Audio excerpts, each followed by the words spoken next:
제 욕하는 댓글이 막 무지 올라오고 있거든요. 이런 얘기를 해봤자 씨알자 맥시하고 계속 그걸 떠주고 다니는 거죠. 머니투데이 방송을 13년 다니고 퇴사를 했는데 깜짝 놀랐습니다. 아니 어떻게 퇴직연금 백만장자가 된다는 거예요? 이런 게 하면서도 욕먹을까 봐서 막 쫄였는데 유튜브에서 이런 얘기를 했는데 100만 뷰가 나오더라고요.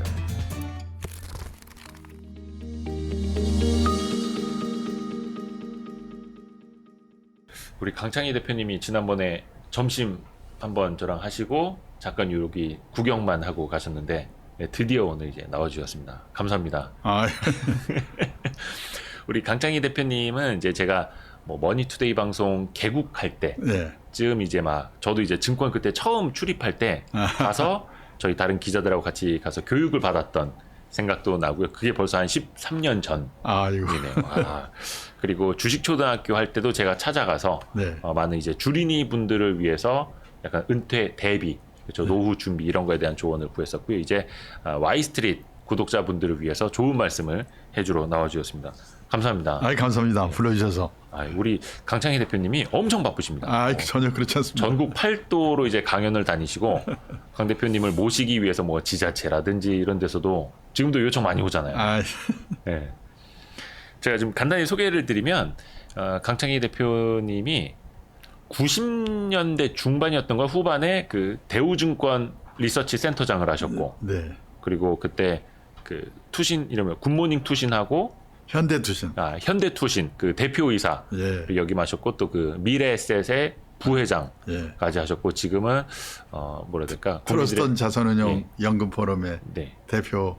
네. 국민들의 그 노후를 위해서 네. 트러스트온 자산운용 연금 포럼의 이제 대표로서 많이 이제 강연을 해주고 다니십니다. 근데 트러스트온 자산운용은 되게 유명한 자산운용사이긴 한데 네. 그 연금 포럼은 거의 사회공헌을 위해서 만들어진 거라면서요. 그렇죠. 거기 벌써 7년 됐습니다만은 그때 트러스턴이 국내 주식형 펀드를 한 10몇 조 모아서 우리도 좀 뭔가 사회공헌 차원의 일도 좀 하는 게 어떠냐. 그래서 이제 얘기가 돼가지고 네. 주로 그 투자의 원칙에 관한 교육, 예, 맞아요. 그다음에 연금 운용에 관한 교육, 네. 노후 설계에 관한 교육, 그리고 뭐 여러 가지 간행물도 발견하고 그런 일 하고 있습니다. 그러니까 트러스트온 자산운용 덕분에 네. 저희도 강창희 대표님한테 좋은 말씀 들을 수 있을 것 같습니다. 감사합니다. 감사합니다. 대표님은 요즘에 주식 투자 하세요?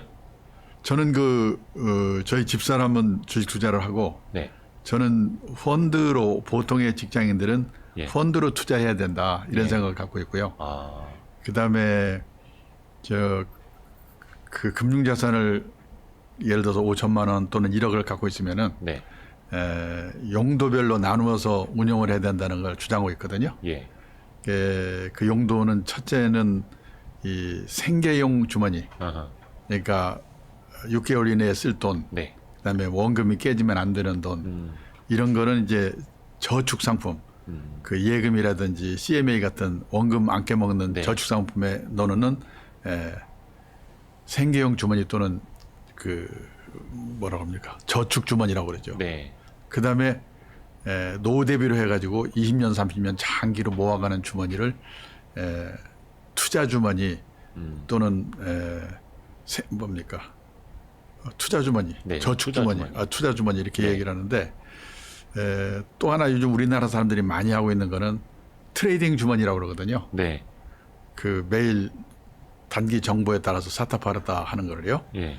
네, 그거는 직장인들은 그 트레이딩 주머니 이거는 별로 바람직하지 않다고 생각하기 때문에 저는 그 주머니의 자금은 저는 운영하고 있지 않고.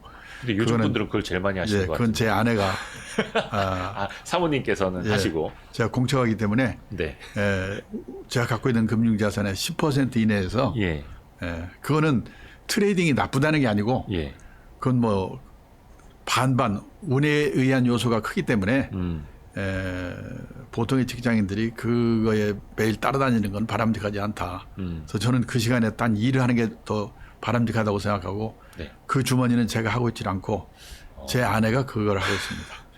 그러니까 저는 이 자산 형성 주머니 또는 투자 주머니 노후 대비로 그 주머니를 어떻게 운영할까 하는 것을 저도 실천하고 있고 열심히 교육 활동을 하고 있습니다. 네. 그러니까 생계를 위한 저축 주머니, 예. 그리고 투자를 위한 자산 형성 네. 주머니, 그리고 뭐 트레이딩용으로 위한 주머니를 이제 분리해 놔라라는, 사실 네. 분리하라는 데 더 취지가 있는 거잖아요. 그렇죠. 그게 그래서 세 개 주머니에 분리해서 관리를 하세요. 이렇게 얘기를 하는데 네. 우리나라 투자자분들은 생계형 주머니와 트레이딩 주머니를 왔다 갔다 하고 있죠. 네. 저는 은행 예금에 넣어놓고 있다가 주식시장이 불이 붙으면은 거기서 일부 꺼내가지고 확 투자를 했다가 예. 또 손해 보면 이 나쁜 사람들 그러고 해약해서 다시 저축 주머니로 갔다가. 네.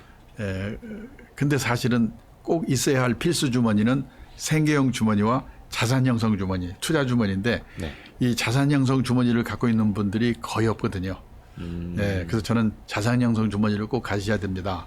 자산 형성 주머니의 대표적인 그 운용 방법이 퇴직연금이거든요. 근데 이제 많은 분들이 네. 트레이딩 주머니를 통해서 네. 자산 형성을 할 수 있다. 네. 이렇게 생각하시잖아요. 그러니까 그 할 수도 있죠. 네. 있는데 보통 사람이 그 트레이딩 그걸 해가지고 성공한다는 하는 확률은 50%고 네. 또 그거에 쫓기게 되면은 자기 본업에 충실할 수 없기 때문에 저는 문제가 크다 이렇게 생각합니다. 저는 요즘 돈에도 일을 하게 해야 된다 해가지고 네. 투자들 많이 하시잖아요. 네. 근데 저는 돈에도 일을 하게 하는 건 좋은데 네. 제가 걱정스러운 게 돈에만 일을 하게 하는 게 아닌가 그런 생각이 들 때가 있어요. 돈에만 일을 하게 하는 게 아닌가. 본인은 일 안 하려고 하고. 아니, 그러니까 본인의 직업에 대해서는 열심히 하질 않고. 그러니까. 근데 저는 직장인이 그 하는 일은 그거는 그쵸, 더 본업이 중요한데. 가장 중요한 금융자산이다. 그 일을 통해서 월급이 나오고 그다음에 보너스가 나오고 퇴직금이 나오고 그러잖아요. 네. 그러니까 어떻게 보면은 매달 월급을 가지고 그거를 운용해서 하는 거가 일이라면 네. 이 자기 직업 그거는 10 정도 되거든요. 네. 그러니까 이 10 정도 되는 거는 소홀히 하면서 네. 돈에도 일을 시켜야 된다고 그래가지고 일만 가지고 매달리고 있는 거는 문제가 있다. 예를 들어서 작년에 우리나라 20대의 남성 투자자들의 주식 매매 회전율이 평균 6,800%였다고 하더라고요. 그러니까 1억이면 한 69억 원어치 돌렸다는 거죠. 아니죠. 예를 들어서요. 예. 1억을 가지고 투자하면 1년에 1억 원 돌리면은 그게 100%거든요. 100%니까. 그러니까는 100회전 했다는 거예요. 6,900%라고 말씀하셔가지고. 6,900%니까 네네네. 69회. 69회. 69회를 했다는 그쵸, 거예요. 그쵸. 69회. 예, 예. 그러면 일주일에 한 번 이상씩 돌렸다는 얘기거든요. 그런 단기 투자를 해서 우선 번다는 게 저는 불가능하다고 생각하고 예. 그거를 매일매일 생각하고 있으면 회사 일이 제대로 되겠는가 그런 걱정이 되는 거죠. 그래서 증권사들 수익이 참 좋았더라고요. 그러니까 증권사한테는 그게 도움이 될지 모르지만은 예. 그래서 저는 그 단기 트레이딩에 대해서는 네. 물론 그걸 전업으로 하는 분들은 뭐 그럴 수도 있겠지만은 또 그쪽 선수들도 계시고요. 예. 저는 항상 그러니까 전업 투자자와 예. 직장인 아마추어 투자자는 분리해서 생각해야 된다고 봅니다. 근데 전업 투자자들이 자기 돈 번 방법, 그다음에 뭐 전업 직업적으로 하고 있는 애널리스트나 펀드 매니저들이 하고 있는 그 방법, 네. 그 얘기를 듣고 자기도 그렇게 할 수 있다고 생각하는 게 저는 문제가 있다고 생각하고 지금 말씀드린 대로 저는 그러니까요. 보통의 직장인이 선물이나 옵션 그거 막 투자하고 네, 네. 그다음에 일과 시간에도 앉아서 이 주식 투자하고 예. 그러면 그 사람은 회사 잘리려고 작정한 사람이다 이렇게 저는 생각하고 있어요. 그렇게 해서 성공도 못하거니와 그다음에 네. 그거 할 시간 있으면 일을 해야 된다. 맞아요. 저는 이 48년 지금 이 업계에서 일을 했는데 네. 그 젊은 시절에 그런 쪽에 너무 몰두해가지고 약간의 돈은 벌었는데 일에서 실패해가지고 나중에 어중간하게 된 사람들을 많이 봤거든요. 예. 사실 이제 주변에서 이제 많은 사례를 보시고 해주시는 말씀이니까 좀 와닿기는 한데요. 네. 농담만 진담만 그런 이야기 있어요. 네. 요즘 그 직장 있는 데들 보면은 그 IP에서 네. MTS 제일 많이 접속되는 위치를 보면은 네. 화장실이 예. 아, 화장실 아니면 흡연구역이라는 예. 이제 농반진반인데요. 옛날에는 그런 프로그램도 있었거든요. 옛날에 이제 스마트폰이 없던 시절에 네. HTS 깔아서 PC로 할 때 예. 그러니까 직장에서 PC로 HTS 접속하는 분들 많았거든요. 네. 그래서 이렇게 스페이스바나 키보드 한번 딱 치면은 네. 바로 엑셀 화면처럼 딱 띄워주는 그 프로그램도 있었어요. 네. 이거 뭐 저는 제가 그걸 하지 않는다고 그래서 남보고 하지 말라고 하는 거는 문제가 있지만은 네, 우선 제가 그동안 해오면서 그런 일을 한 사람들을 많이 봐왔기 때문에 어쩌다가 한 번은 성공을 하는데 네, 계속해서 성공하기 어렵다는 게 첫째고요. 또 너무 사타팔았다 해가지고 단기 시황을 맞춘다는 거는 보통 사람한테는 불가능하다는 제가 생각을 저는 네, 갖고 있기 때문에 그거는 뭐 전업 투자자들이나 그런 분들이 하는 게 좋다. 네, 그다음에 저 일에 소홀해가지고 약간 돈을 벌어서 회사를 관두고 나가서 전업으로 그거 하는 분들이 이제 그때는 뭐 돈을 좀 벌고 그랬으니까 괜찮은데 한 40대고 50대에서 자기 동기들이 직장에서 기반을 잡고 네. 뭔가 여러 가지 사회적 관계를 맺고 하는 거를 이제 못하게 되니까 공허해지더라고요. 공허해진다. 예. 그래가지고 나중에 잘 되면 모르겠지만. 예. 그래가지고 참 어려움을 당하는 사람들 제가 많이 봤기 때문에 예. 뭐 그건 뭐 사람에 따라서는 할 수 있는 거기 때문에 제가 그걸 나쁘다 말하고 수는 없지만은 네, 네. 저는 그렇게 네. 주장하고 네, 있습니다. 네. 근데 사실 이제 많은 분들이 그러니까 이거 좀 걱정되는 게 와이스트리트도 이게 직장인분들이 많이 보시거든요. 예. 직장인이면서 투자하시는 분들이 많이 보시는데 네. 근데 이 이야기 핵심은 네. 모든 그런 뭐 매매나 투자 하지 마라가 아니라 네. 단기 트레이딩 막 선수처럼 하려고 하는 것은 위험하다. 예. 대신에 저는- 이제 중장기적인 예. 자산 형성 투자는 예. 필요하다라고 이제 말씀을 하신 거고 그걸 이제 구분하는 게 중요하다라는 예. 취지니까요. 그렇게 이해를 하면 될 것 같습니다.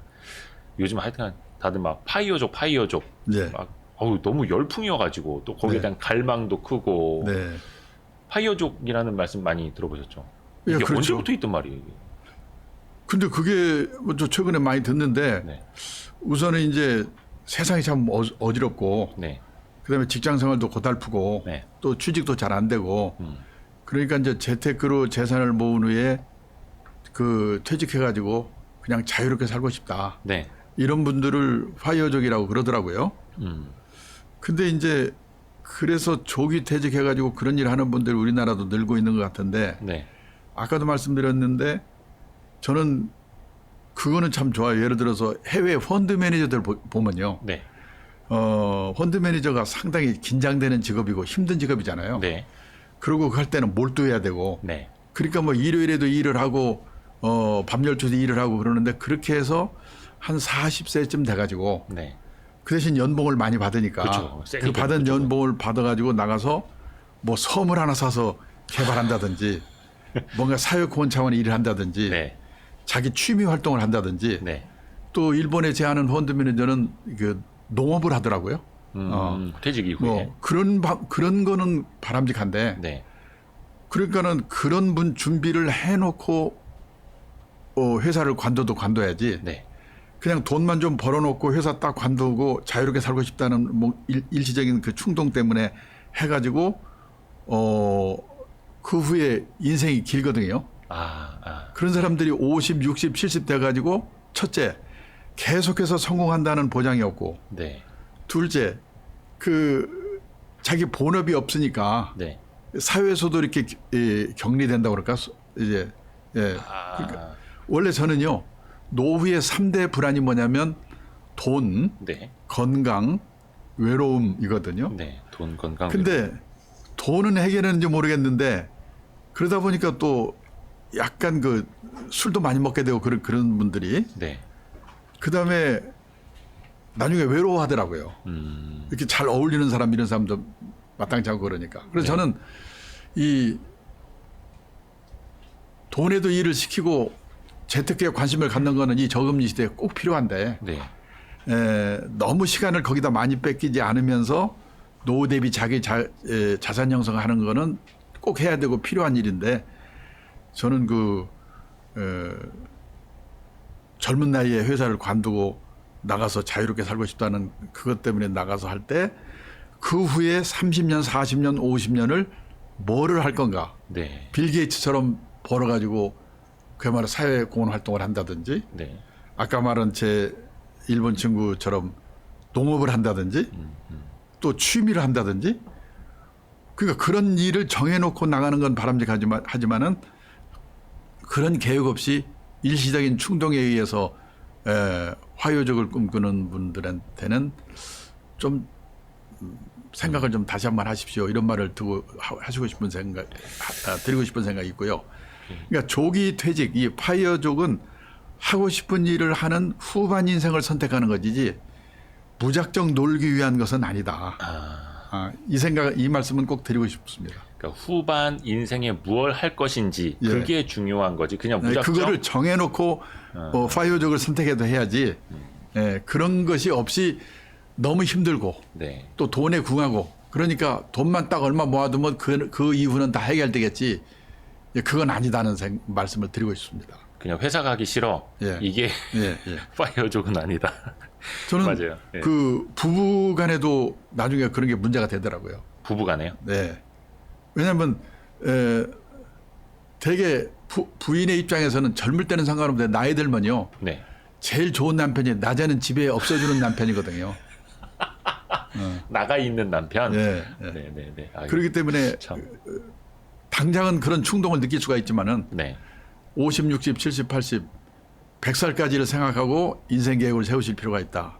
이 말은 꼭 드리고 싶습니다. 그래서 소장님도 항상 이렇게 여의도에 사무실을 두시고 예. 이렇게 항상 나와 계시는 건가요?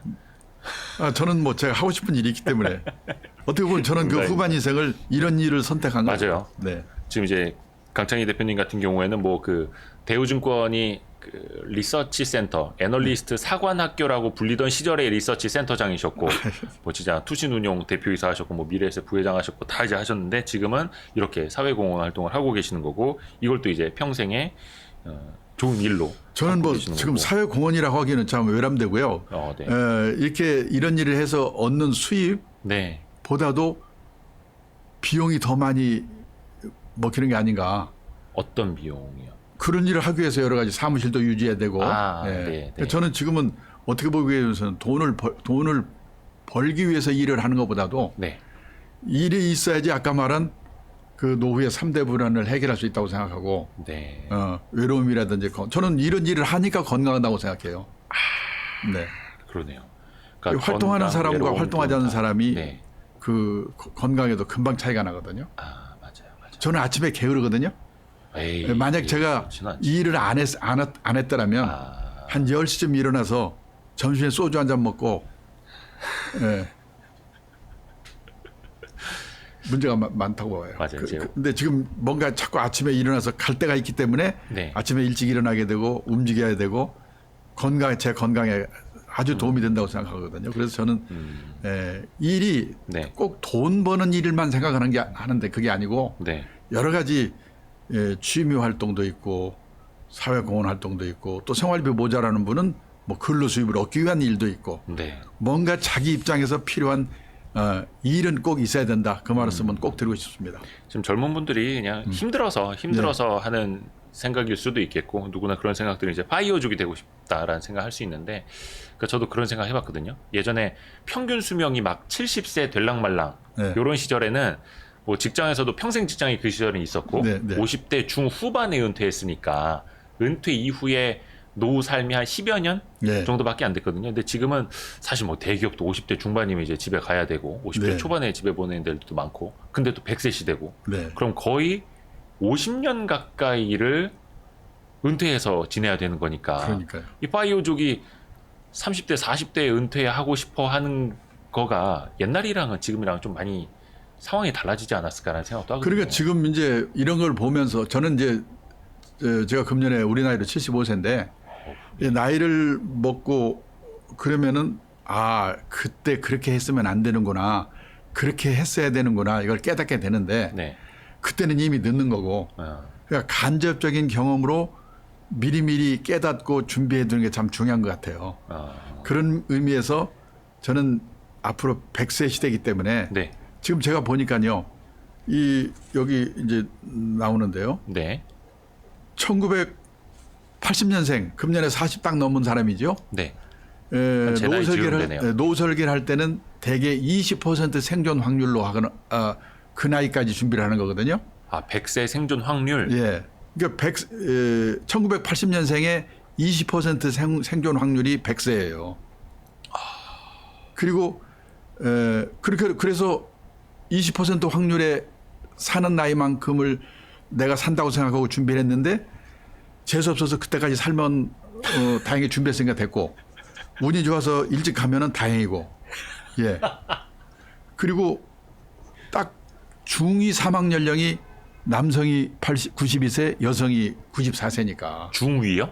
중간. 그러니까 아니 중간 사망 연령이 92세나 돼요? 그래요. 남자가 기대수명으로? 예. 딱 중간. 예. 그러니까 예전부터 우리 강창희 대표님이 말씀하신 예. 오래 사는 예. 위험이라고 하신 말씀이 저거잖아요. 네. 그러니까 이거를 그러니까 20% 생존 확률 1980년생의 경우에는 100세니까 네. 100세를 염두에 두고 준비를 했는데 네. 100세까지 살면은 준비 미리 하길 잘했구나. 뭐 그 전에 가면 그냥 그만이고 그래야 된다 이거죠. 저 지금 제가 이제 1981년생이거든요. 네. 근데 걱정 많이 되네요. 그러니까 예를 들어서 운이 나쁘면 네. 준비가 안 된 상태에서 막 100세까지 살고 막 105세까지 살고 이러면 네. 그 많은 필요한 자금 다 어떻게 할 거며. 그래서 이제 저기 뭐냐면 네. 그 100세가 그게 얼마나 긴 기간인가를 보면요. 예. 저는 그래서 퇴직 후에 12만 시간이라는 거를 항상 얘기를 하고 있는데 12만 시간이요? 네. 이게 무슨 말이냐면은 작년 9월에요. 잡 코리아가 조사해서 발표한 자료를 보니까 네. 우리나라 40대 이상의 직장인들이 체감하는 평균 퇴직 연령이 네. 51.6세더라고요. 보통 그렇지 않습니까? 네, 그렇죠. 그러면 반올림해서 52세에 퇴직했다고 가정하고 네. 우리나라 남녀 합해서 평균 수명이 83세거든요. 네. 그러니까 평균 수명만큼 산다고 가정해서 83세까지 산다고 가정하자. 근데 아까 말씀드렸지만은 80년생의 경우는 100세를 가정하고 해야 된다고 그랬죠. 네. 그래도 그렇게 가정하고 해도 52세에서 83세까지 31년이에요. 네. 그러니까 이 31년만 해도 어느 정도 길이냐. 시간만 따져도 12만 4천 시간이 예, 넘네요. 하루가 24시간인데 현역 시절에는 무지개 바쁘거든요. 일해야지, 술 먹어야지, 연애도 해야지. 하루가 막 100시간 했으면 좋겠는데 퇴직을 하고 나면 이놈의 시간이 안 갑니다. 잠자는 시간, 밥 먹는 시간, 화장실 가는 시간 다 빼도 최소한 하루에 11시간 정도 남거든요. 실제로 그 어느 재벌 그룹에서 퇴직자들 대상으로 부부를 불러가지고 그 퇴직 교육을 시켰는데 거기 네. 갔다 온 분한테 제가 들은 얘기인데 네. 강사가 오더니 그러더래요. 다음 달부터 퇴직이시죠? 그러면 그 다음 날부터 하루 일과 일주일 일과 한 달 일과표를 예상을 해서 한번 써보세요. 학생들 방학 그 시간 계획표 짜듯이 우선 퇴직하고 나면 뭐하고 살까 써보세요. 그랬더니 네. 이게 뭐라고 쓸까 막연히 앉아있는데 마누라는 어떻게 쓰는가 봤더니 아침에 일어나서 밥 먹고 빨래하고 청소하고 개모임 갔다 육상에 갔다 딸내집 갔다 줄줄줄 써내려가는데 자기는 10시까지 써놓고 나니까 쓸 말이 없더래요. 이게 남자 기준으로. 그렇죠. 예, 일 많이 하던 남자 기준으로. 그러니까 하루에 11시간 남는데 곱하기 365 이러면 1년이고 곱하기 31년 하면은 이게 12만 4,465시간인데요. 12만 4,465시간이면 이게 어느 정도 길이냐. 네. 지금 우리나라 직장인들이 회사 나와서 근무하는 연평균 근로시간이 1967시간이거든요. 예. 그러니까 12만 4,465시간을 연평균 근로시간 1967시간으로 나누면은 약 63년이 돼요. 거의 63년 직장 생활하는 것만큼의 같아. 시간이 그러니까 퇴직후에 퇴직하고 31년이 네. 느낌상으로는 네. 현역 시절에 63년에 해당한다. 이걸 100살까지를 보면 뭐 말할 것도 없습니다. 그러니까 우리는 초등학교 다닐 때 하도 많이 들은 말이 예. 인생은 짧고 예술은 길다. 예. 근데 아니다. 인생도 무지하게 길고 예술도 길다. 그리고 대책을 세워야 된다는 거죠. 우리 강창희 대표님이 진짜 농담 반 진담 반으로 재수 없으면 오래 산다. 그러면요. 하시는 말씀이 확 와닿는데. 지금 말씀이 그 어떻게 준비해야 되냐 그랬는데 예, 예. 우리나라 70~80%의 직장인은 생활비가 모자라요. 노후에 예.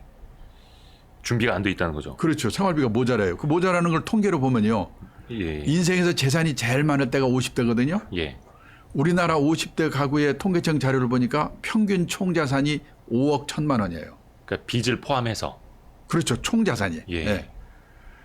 근데 여기에 부채 차입금이 평균 9,900만 원이에요. 네, 빼게 되면 4억 1,100만 원이 순자산 자기자본인데 그렇죠. 언뜻 생각하면 50대 후반에 재산이 4억 1,100만 원 정도 있으면 그럭저럭 먹고 살 수 있을 거 아닌가 이런 생각이 쉬운데 네, 문제는 여기서 살고 있는 집값이 3억 5,700이에요. 거의 대부분 빼면은 5,400만 원. 금융자산만으로는. 금융자산만을. 그러니까 이걸로 30년 40년을 어떻게 삽니까? 그러니까 5,400만 원 가지고 주식 사서 튀겨볼까 했다 빵으로 만들거나 아니면 이제 집을 팔아서 하는 방법이 있는데 근데 이 집값이 10년 후 15년 후 과연 그대로 있어줄까? 나중에 이제 부동산 편에서 말씀드립니다만은 네, 이게 걱정이 되는 거예요.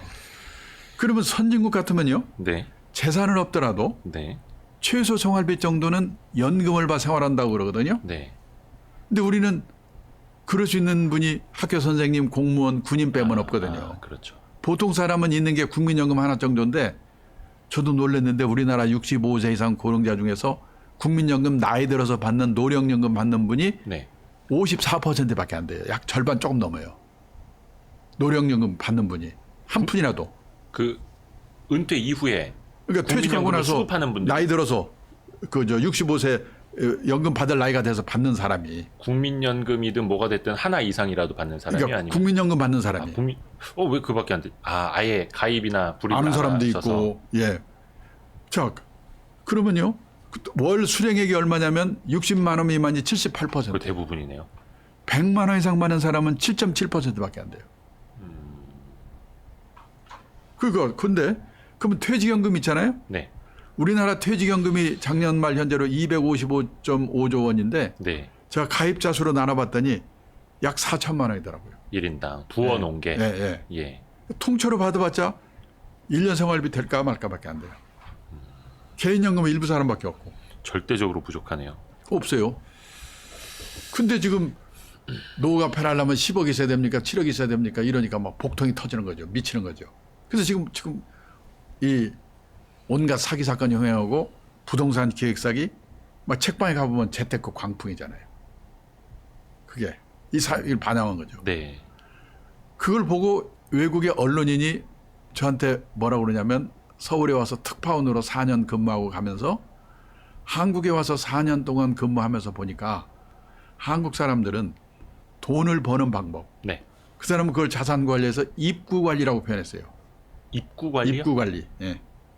들어가는 문을, 입구. 예. 입구 관리에 대해서는 쌍부르크 열심이다. 우리 재테크 열심이다. 막 시작하는 거, 네, 네. 막 해보자, 막 이런 예. 거. 근데 나이가 60이 돼가지고 번 돈이 모자란다. 그러면 부자 될 확률이 크지 않거든요.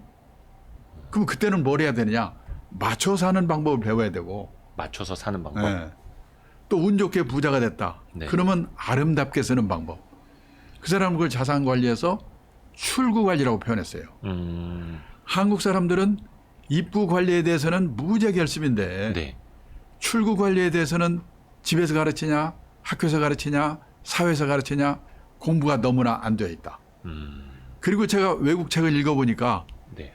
이 경제적 자립, 우리가 네. 돈을 버는 건 경제적 자립에서 버는 거 아니에요? 요즘에 경제적 자유라고 자유도 많이들 마찬가지라고. 쓰는 거예요. 예. 근데 그거는 다들 돈 버는 능력을 키워서 경제적 자유를 누리고 자립을 할 수 있다고 생각하는데 네.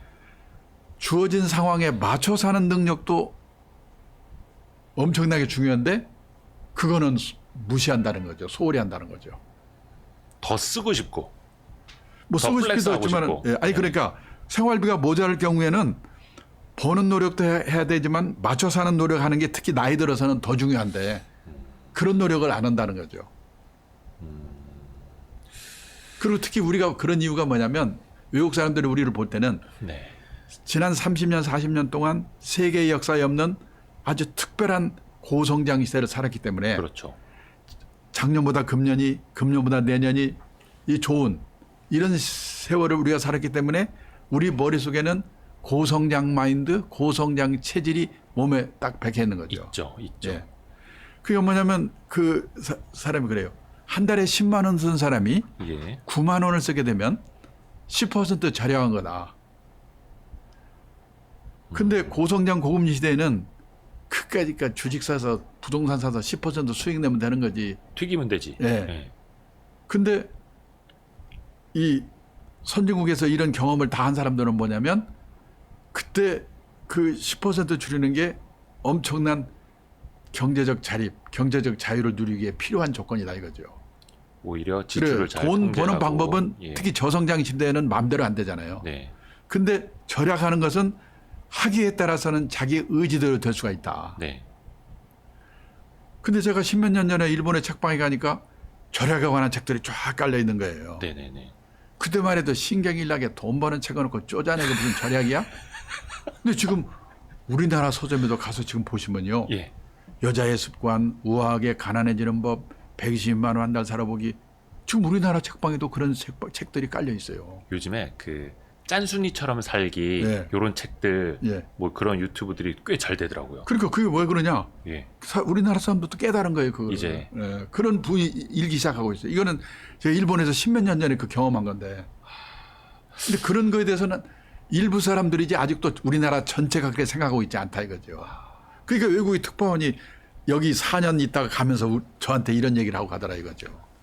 입구 관리는 잘 되는데 출구 관리가 안 너무나 된다. 열심인데 출구 관리에 대해서는 공부가 너무나 안 되어 있다. 학교에서 가르치냐, 사회에서 가르치냐, 집에서 가르치냐. 저희도요. 사실 이 와이스트릿이 투자와 관련된 뭐 금융이라든지 그 관련된 이제 배경 지식을 함께 배우고 그런 공부하는 채널인데 네. 말씀하신 내용 들어보니까 뿔리는 거에만 너무 우리가 집중을 하고 있었네요. 뿔리는 그렇죠. 조금 수도꼭지도 좀 잠그고 맞춰 사는 방법에 아끼고, 대해서 그렇죠. 전략 이런 것도 좀 해야 되는데 저 오피디님 그런 콘텐츠 준비합시다. 저 김짬부 섭외합시다. 김짬부. 저부터 좀 반성하고요. 예, 그래가지고 그러니까 미국 가도 일본 가도 열심히 살았는데 생활비가 모자라는 사람은 거기도 많거든요. 네. 우리보다는 좀 적을지 모르지만 네. 그럼 어떡하냐? 할 수 없다. 나는 이제 생활비가 모자라니까 체면 불구하고 요 쪽팔리는 거 감수하고 뭔가 허드렛 일을 해서라도 이 수입을 올리는 일을 해야 되겠다. 제가 지금부터 여러 번 이런 얘기를 하지만 46년 전에 일본 동경에 가서 연수를 받으면서 그때 그 노인들이 일하는 사례 본 거가 제 인생에 엄청난 도움이 됐거든요. 어떻게 일들을 하고 계셨길래요? 그 뭐 제가 제일 지금도 머릿속에 딱 남아있는 게 뭐냐면 1975년 이 8월 딱 여름이에요. 네. 지금부터 정확히 46년 전. 46년 전에. 예. 그 동경증권거래소에서 연수를 받는데 하루는 그 주식이나 채권을 보관하는 창고를 견학하는데요. 네. 머리가 허연 70은 넘어서 갔던 제 또래 된 지금 제 또래 된 예, 노인들이 예. 앉아서 주식을 세고 있는 거예요. 제가 놀래가지고 안내하는 분한테 물어봤죠. 저분들 옛날에 뭐 하던 분들입니까? 그 옛날에는 다 뭐 간부직도 하고 공무원도 하고 하는 사람들이죠. 얼마씩 받아요? 시간당 500엔, 우리 돈으로 5, 6천 원 받고 일한대요. 소일거리로요? 아니면 생계를? 예. 그 생활이 뭐냐는 거. 예. 그리고 그 겸사겸사겠죠. 네. 그리고 5시가 되니까 그게 인류 호텔이 아니라서 그런지 모르겠지만은 젊은 아가씨들이 퇴근을 하고 할아버지들이 밤땅번으로 교대를 하는 거예요. 아. 제가 그때 머물고 있던 비즈니스 호텔에 야간 일. 가보니까. 네. 그래서 그때 그걸 제가 보면서 아 나이가 들어서 이 일을 하려면 네. 폼나고 권한 있는 일은 젊은 사람한테 주고 저렇게 허드렛 일을 하는 거구나. 나도 이제 오래 살아야 될 텐데 저런 준비하고 살아야 되겠구나. 그런 게 제가 제 인생에 엄청난 그 도움을 준 거죠. 아니 그게 이제 어떤 문화적인 충격이었다는 걸까요? 아니면 뭔가를 좀 깨달으셨다는 걸까요? 그때 우리나라에서 그런 생각을 할 겨를이 없죠. 뭐 그때는 그런 사람들이 노인들도 많지도 않았고. 근데 지금 우리나라 그 고령화 속도가 이제 일본보다 더 빨라진다고. 그렇죠. 하니까요. 지금 딱 보니까 초고령 사회에 들어서는 연도가 일본이 우리보다 20년 앞서가더라고요. 20년. 우리가 또 그걸 이제 따라간다는 의미가 그렇죠. 될 수도 있고. 예. 그러니까 어떤 그러니까 지금 우리도 예. 그런 일하는 사람들이 많이 생기는 게 그런 이유죠. 저도 몇 번 봤는데 뭐 여의도에 있는 어떤 햄버거 가게 패스트푸드점에서도 네. 이제 어떤 어르신이 네. 이제 이렇게 청소라든지 뭐 이렇게 치워주는 일들을 하시더라고요. 네. 근데 이게 또 뭐 기사화도 많이 됐습니다만은 이제는 그런 일자리를 두고도 손주 세대와 고령 세대가 이제 일자리 하나를 두고도 이제 부딪힐 수밖에 없는 약간 그런 상황도 막 돼버리고 네. 조금 약간 좀 네. 너무 슬퍼지는데. 네. 그건 뭐 지금 그 얘기를 계속 할까요? 네. 아니 뭐 이게 너무 좀 이거 분위기가 너무 답답한데 이거 어두워지는데 이거. 네. 네. 이런 걸 의도한 건 아니었는데. 아니 그러니까 지금 뭐냐면 노후가 준비가 안 돼 있어가지고요. 네. 저는 그래서 일단 현재 우리나라 50대, 60대 퇴직하는 분의 실상이 그러는 걸 알고 네. 그런 각오를 할 수밖에 없다는 게 하나고요. 네. 그런데 나는 생활비 충분한데 그런 사람은 분들도 뭘 있으니까. 하냐? 예. 그런 사람은 취미 활동 절반, 네. 봉사 활동 절반이면서 약간의 용돈벌이 하는 일 네. 이런 일들을 다 하는 거죠. 네. 긴 인생이니까. 네. 네. 네. 그 중에 하나가 뭐냐면 여기 지금 나와 있는데 NPO 활동인데요. NPO. 예, 여기 Non-Profit Organization이라고 그러죠. 이게 굳이 뭐 돈 버는 일은 아니더라도. 민간 비영리 조직 이런 뜻이거든요. 예. 이 우리 NGO는요 네. 비정부의 뜻을 갖고 있고 그렇죠. NPO는 민간 비영리 조직의 네. 뜻을 많이 갖고 있는데 네. 넓은 의미의 NPO에 NGO도 포함이 돼요. 미국 가면요 200만 개 정도의 NPO가 있어요. 그런데 가서 퇴직하고도 보람 있게 뭘 일을 해요. 네. 그리고 현역 시절 같으면 100을 받았을 텐데 한 30 내지 40 정도 받아요. 먹고 살 걱정은 없는 분들이니까. 네. 그러면 60 내지 70은 사회공헌 활동이 되고 30 내지 40은 용돈벌이. 왜냐하면 아주 공짜는 재미가 없으니까. 네. 그래서 미국에서는 이 NPO에서 일하는 사람도 다 취업 인구에 포함을 시킨답니다. 아. 근데 제가 몇 년 전에 통계를 보니까 미국 전체 취업 인구의 10% 정도가 이 NPO에서 일하는 사람들이에요. 근데 그건 약간 좀 그래도 여유가 있으시니까 그러실 그렇죠. 수 있을 거 아니에요. 예. 그러니까 뭐냐면 생활비 모자란 사람은 뭐 다른 말 할 수 없이 돈 생활비를 벌어야죠. 위해서 일을 해야 돈 되고 벌어야 되고. 나는 생활비 충분해. 그러면은 취미 활동. 요즘 취미 활동으로 심리학자 김정은 교수 있잖아요. 네네네. 그분은 남자의 자리가 그 쓰시죠. 교수를 딱 때려치고 네. 일본 가서 일본화 공부를 시작했더라고요. 그래가지고 그분은 이제 글을 쓸 때 뭐냐면 꼭 그림과 글을 같이 쓰는 거예요. 네. 그래서 그렇게 해서 얼마 동안 쓴 것이 책이 됐고 네. 그 글 때 올렸던 그 그림을 팔라고 하는 데가 많대요. 그러니까 취미로 하다 보니까 그게 돈이 되는 거예요. 그런 식의 이건 아주 행복한 사람이죠. 그럼요. 그런 취미 활동이나 네. 또는 사회공헌 활동을 하는 거죠. 그러니까 뭐든지 하나 소일거리는 있어야 된다는 얘기예요. 그 제 친구들도 보면은 먹고 사는데 별로 걱정이 없는데 특히 코로나 사태를 만나니까 이 갈 데가 없는 것을 제일 힘들어하는 거예요. 나중에 나이 들어서. 약간 그거는 이제 계속 강조하신 게 이제 노후는 돈, 건강, 외로움이 가장 위험하다 말씀해 주셨는데 그래도 여유는 있으신 분들은 건강과 외로움을 그런 쪽으로 이제 조금 보전을 하실 수가 있는 조금 저희 그 젊은 분들을 위해서 좀 한마디 해주시면 좋을 것 같은데 저도 이제 많이 걱정이 되는 게 이제 뭐 저출산 고령화 이런 것도 있지만 젊은이들이 많이 이제 요즘에 결혼을 안 하거나 결혼을 못 하거나 이런 상황이 좀 많이 놓이거들 있더라고요. 그 저출산 이유가 뭔가 이렇게 봤더니 정말 결혼 그 정년기에 결혼을 못 하고 점점 늦어지다 보니까 둘을 낳을 수 있는 가임기 여성이 이제 한 명밖에 못 낳는 그런 나이대로 이제 접어들게 되고 뭐 경제적으로 힘들다고 하고 그 앞단부터 이제 취업부터 늦어지고 막 이러다 보니까 취업도 늦어져, 결혼도 늦어져, 출산도 늦어져 이렇게 되더라고요. 이게 국가적으로는 굉장히 조금 위험한 상황이기는 한데 지금 좀 결혼 연령이 늦어지고 있는 것 자체에 대해서는 조금 어떻게 보시고 조금 해주실 말씀이 있으실지. 그 전에 하나 제가 여기 지금 말씀드리고 싶은 게 뭐냐면 지금 여기 보면요 우리나라의 합계 출산율 추이가 쭉 나와 있잖아요. 계속 떨어지죠. 그러니까 55년에서 60년이 6.25 이후의 베이비붐 세대죠. 네. 그런데요. 이때 전국의 전기 보급률이 20%가 안 됐거든요. 네. 그러니까 이때는 전기도 안 들어오지 저녁에 마땅히 리크레이션도 없어서 그렇겠지만은 어떻게 둘이 만나서 6.3명을 낳습니까? 일본의 베이비붐 세대가요. 언제냐면요. 네. 47년생부터 전쟁 끝나고 2년 후부터 베이비붐 세대거든요. 네. 47년생부터 52년생까지 6년이 베이비붐 세대거든요. 그때 몇 명이냐면 4.3명, 그다음에 3점 몇 명 이런 때였어요. 네. 근데 우리는 6.3명이니까 무지막지하게 난 거예요. 진짜 베이비붐 시절에. 그러니까 이때 출생한 사람들이 현역을 했을 때 우리나라가 막 끝내주는 나라였죠. 그렇죠.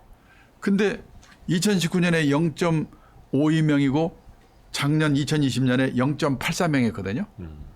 근데 이게 보면요. 우선 결혼 연령이 말씀대로 늦어진 거예요. 그렇죠. 그렇죠. 제가 재작년에 주례를 서줬는데 네. 신랑 신부가 와가지고 신부가 뭐라고 하냐면 31살이래요. 네. 근데 친구들이 너 왜 이렇게 빨리 시집가니? 31살인데. 맞아요. 요즘에 그래요. 제 집사람은 22살에 결혼해서 50살에 할머니 됐거든요. 그 쉰의 할머니가 되시고요. 예. 옛날에 100년 전에 태어난 분들은요. 15살에 결혼해가지고 맞아요.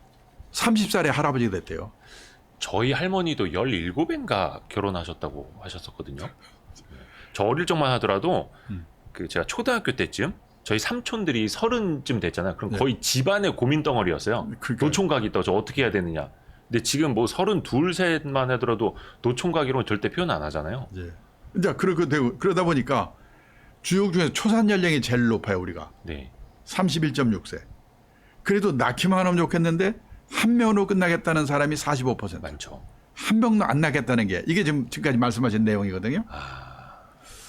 그다음에요. 문제가 뭐냐면 늦게라도 하는 사람은 또 그나마 괜찮은데 네. 이 생애 미혼 또는 평생 미혼이라고 그러거든요. 그냥 혼자 살란다. 50살까지 결혼한 적이 한 번도 없는 사람. 아하. 이게 생애 미혼, 평생 미혼인데요. 네. 여기 보시면요. 1980년도만 해도 남자가 0.4%, 여자가 0.3%.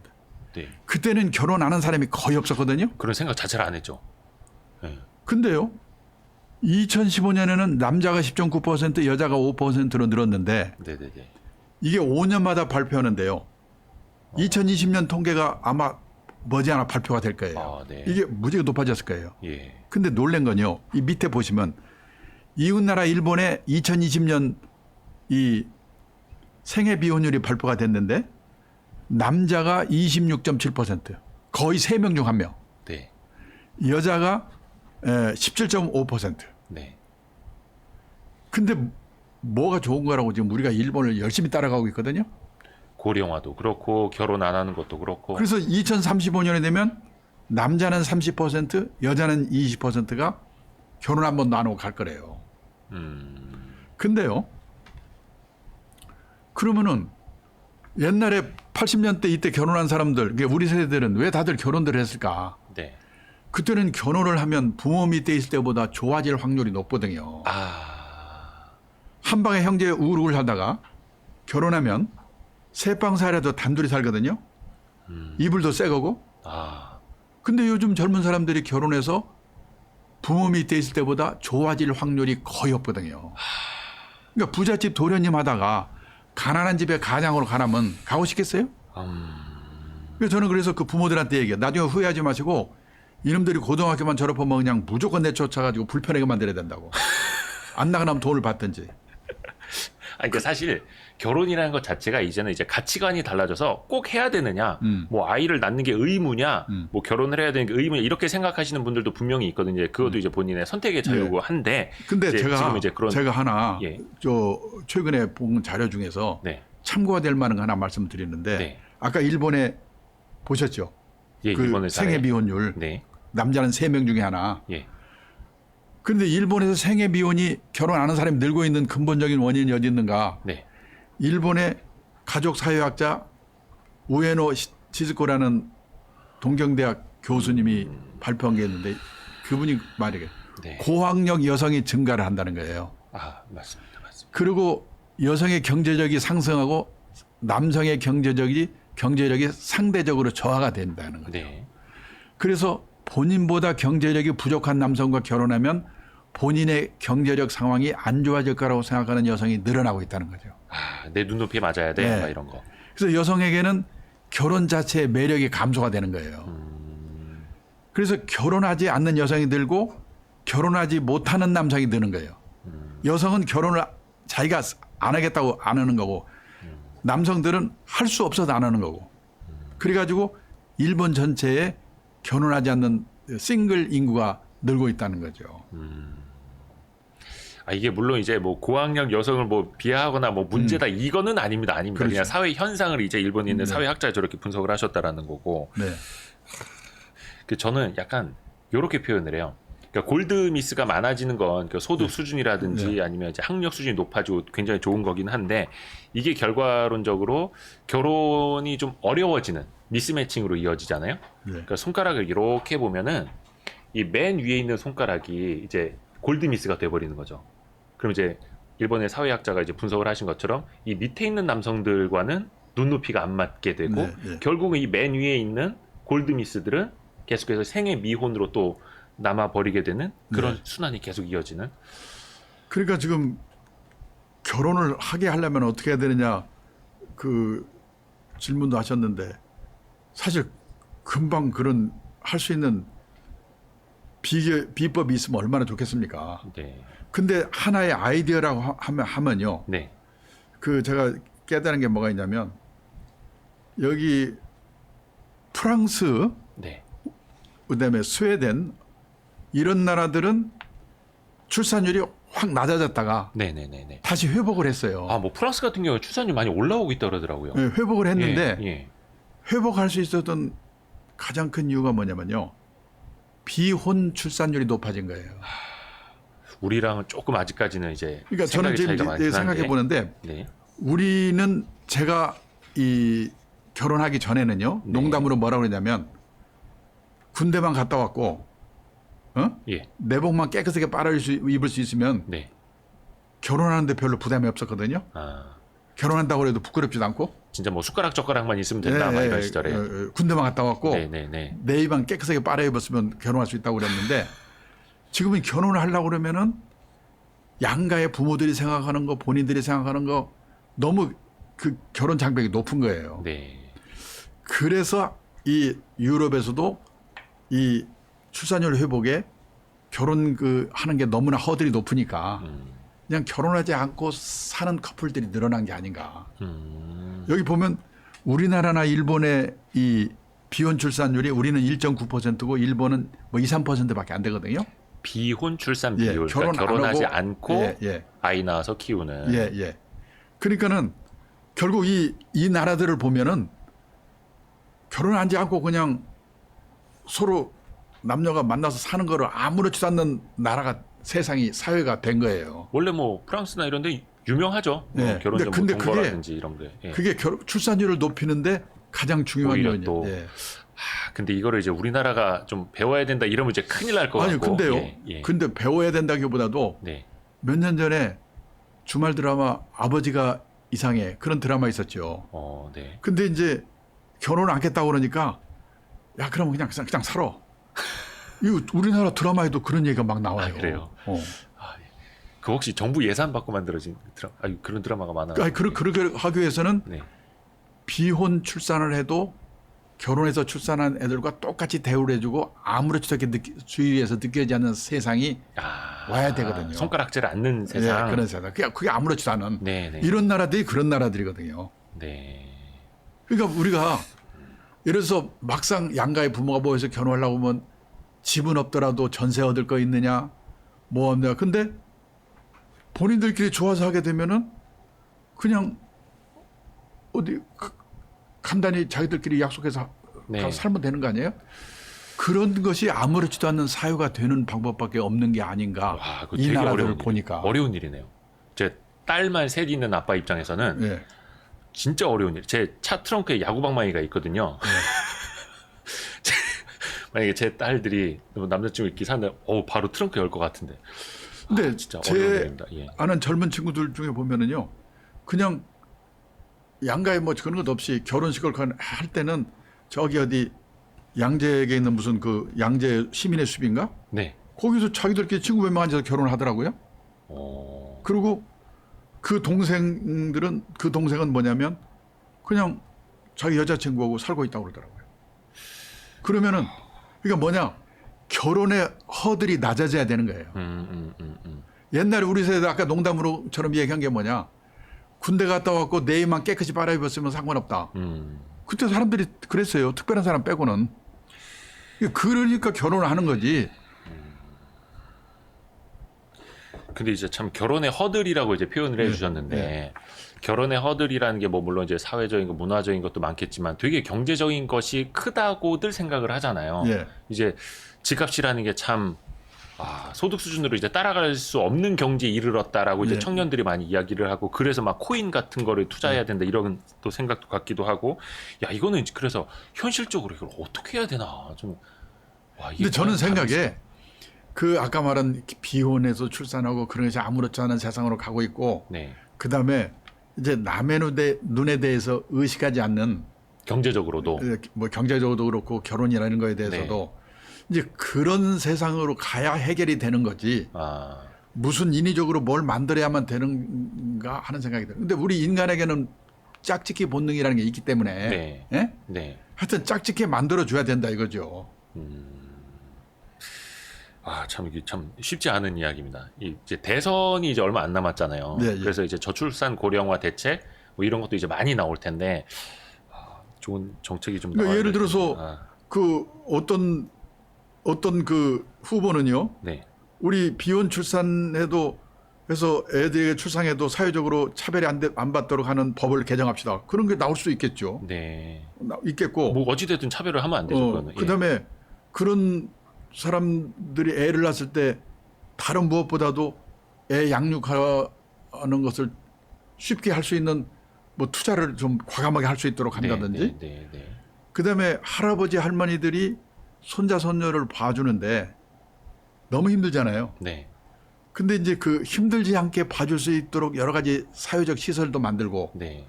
그다음에 할아버지 할머니하고 아버지 그러니까 부모가 어디 가서 교육을 제대로 받는 게 저희 그 포럼에서도 그런 걸 몇 번 했거든요. 네.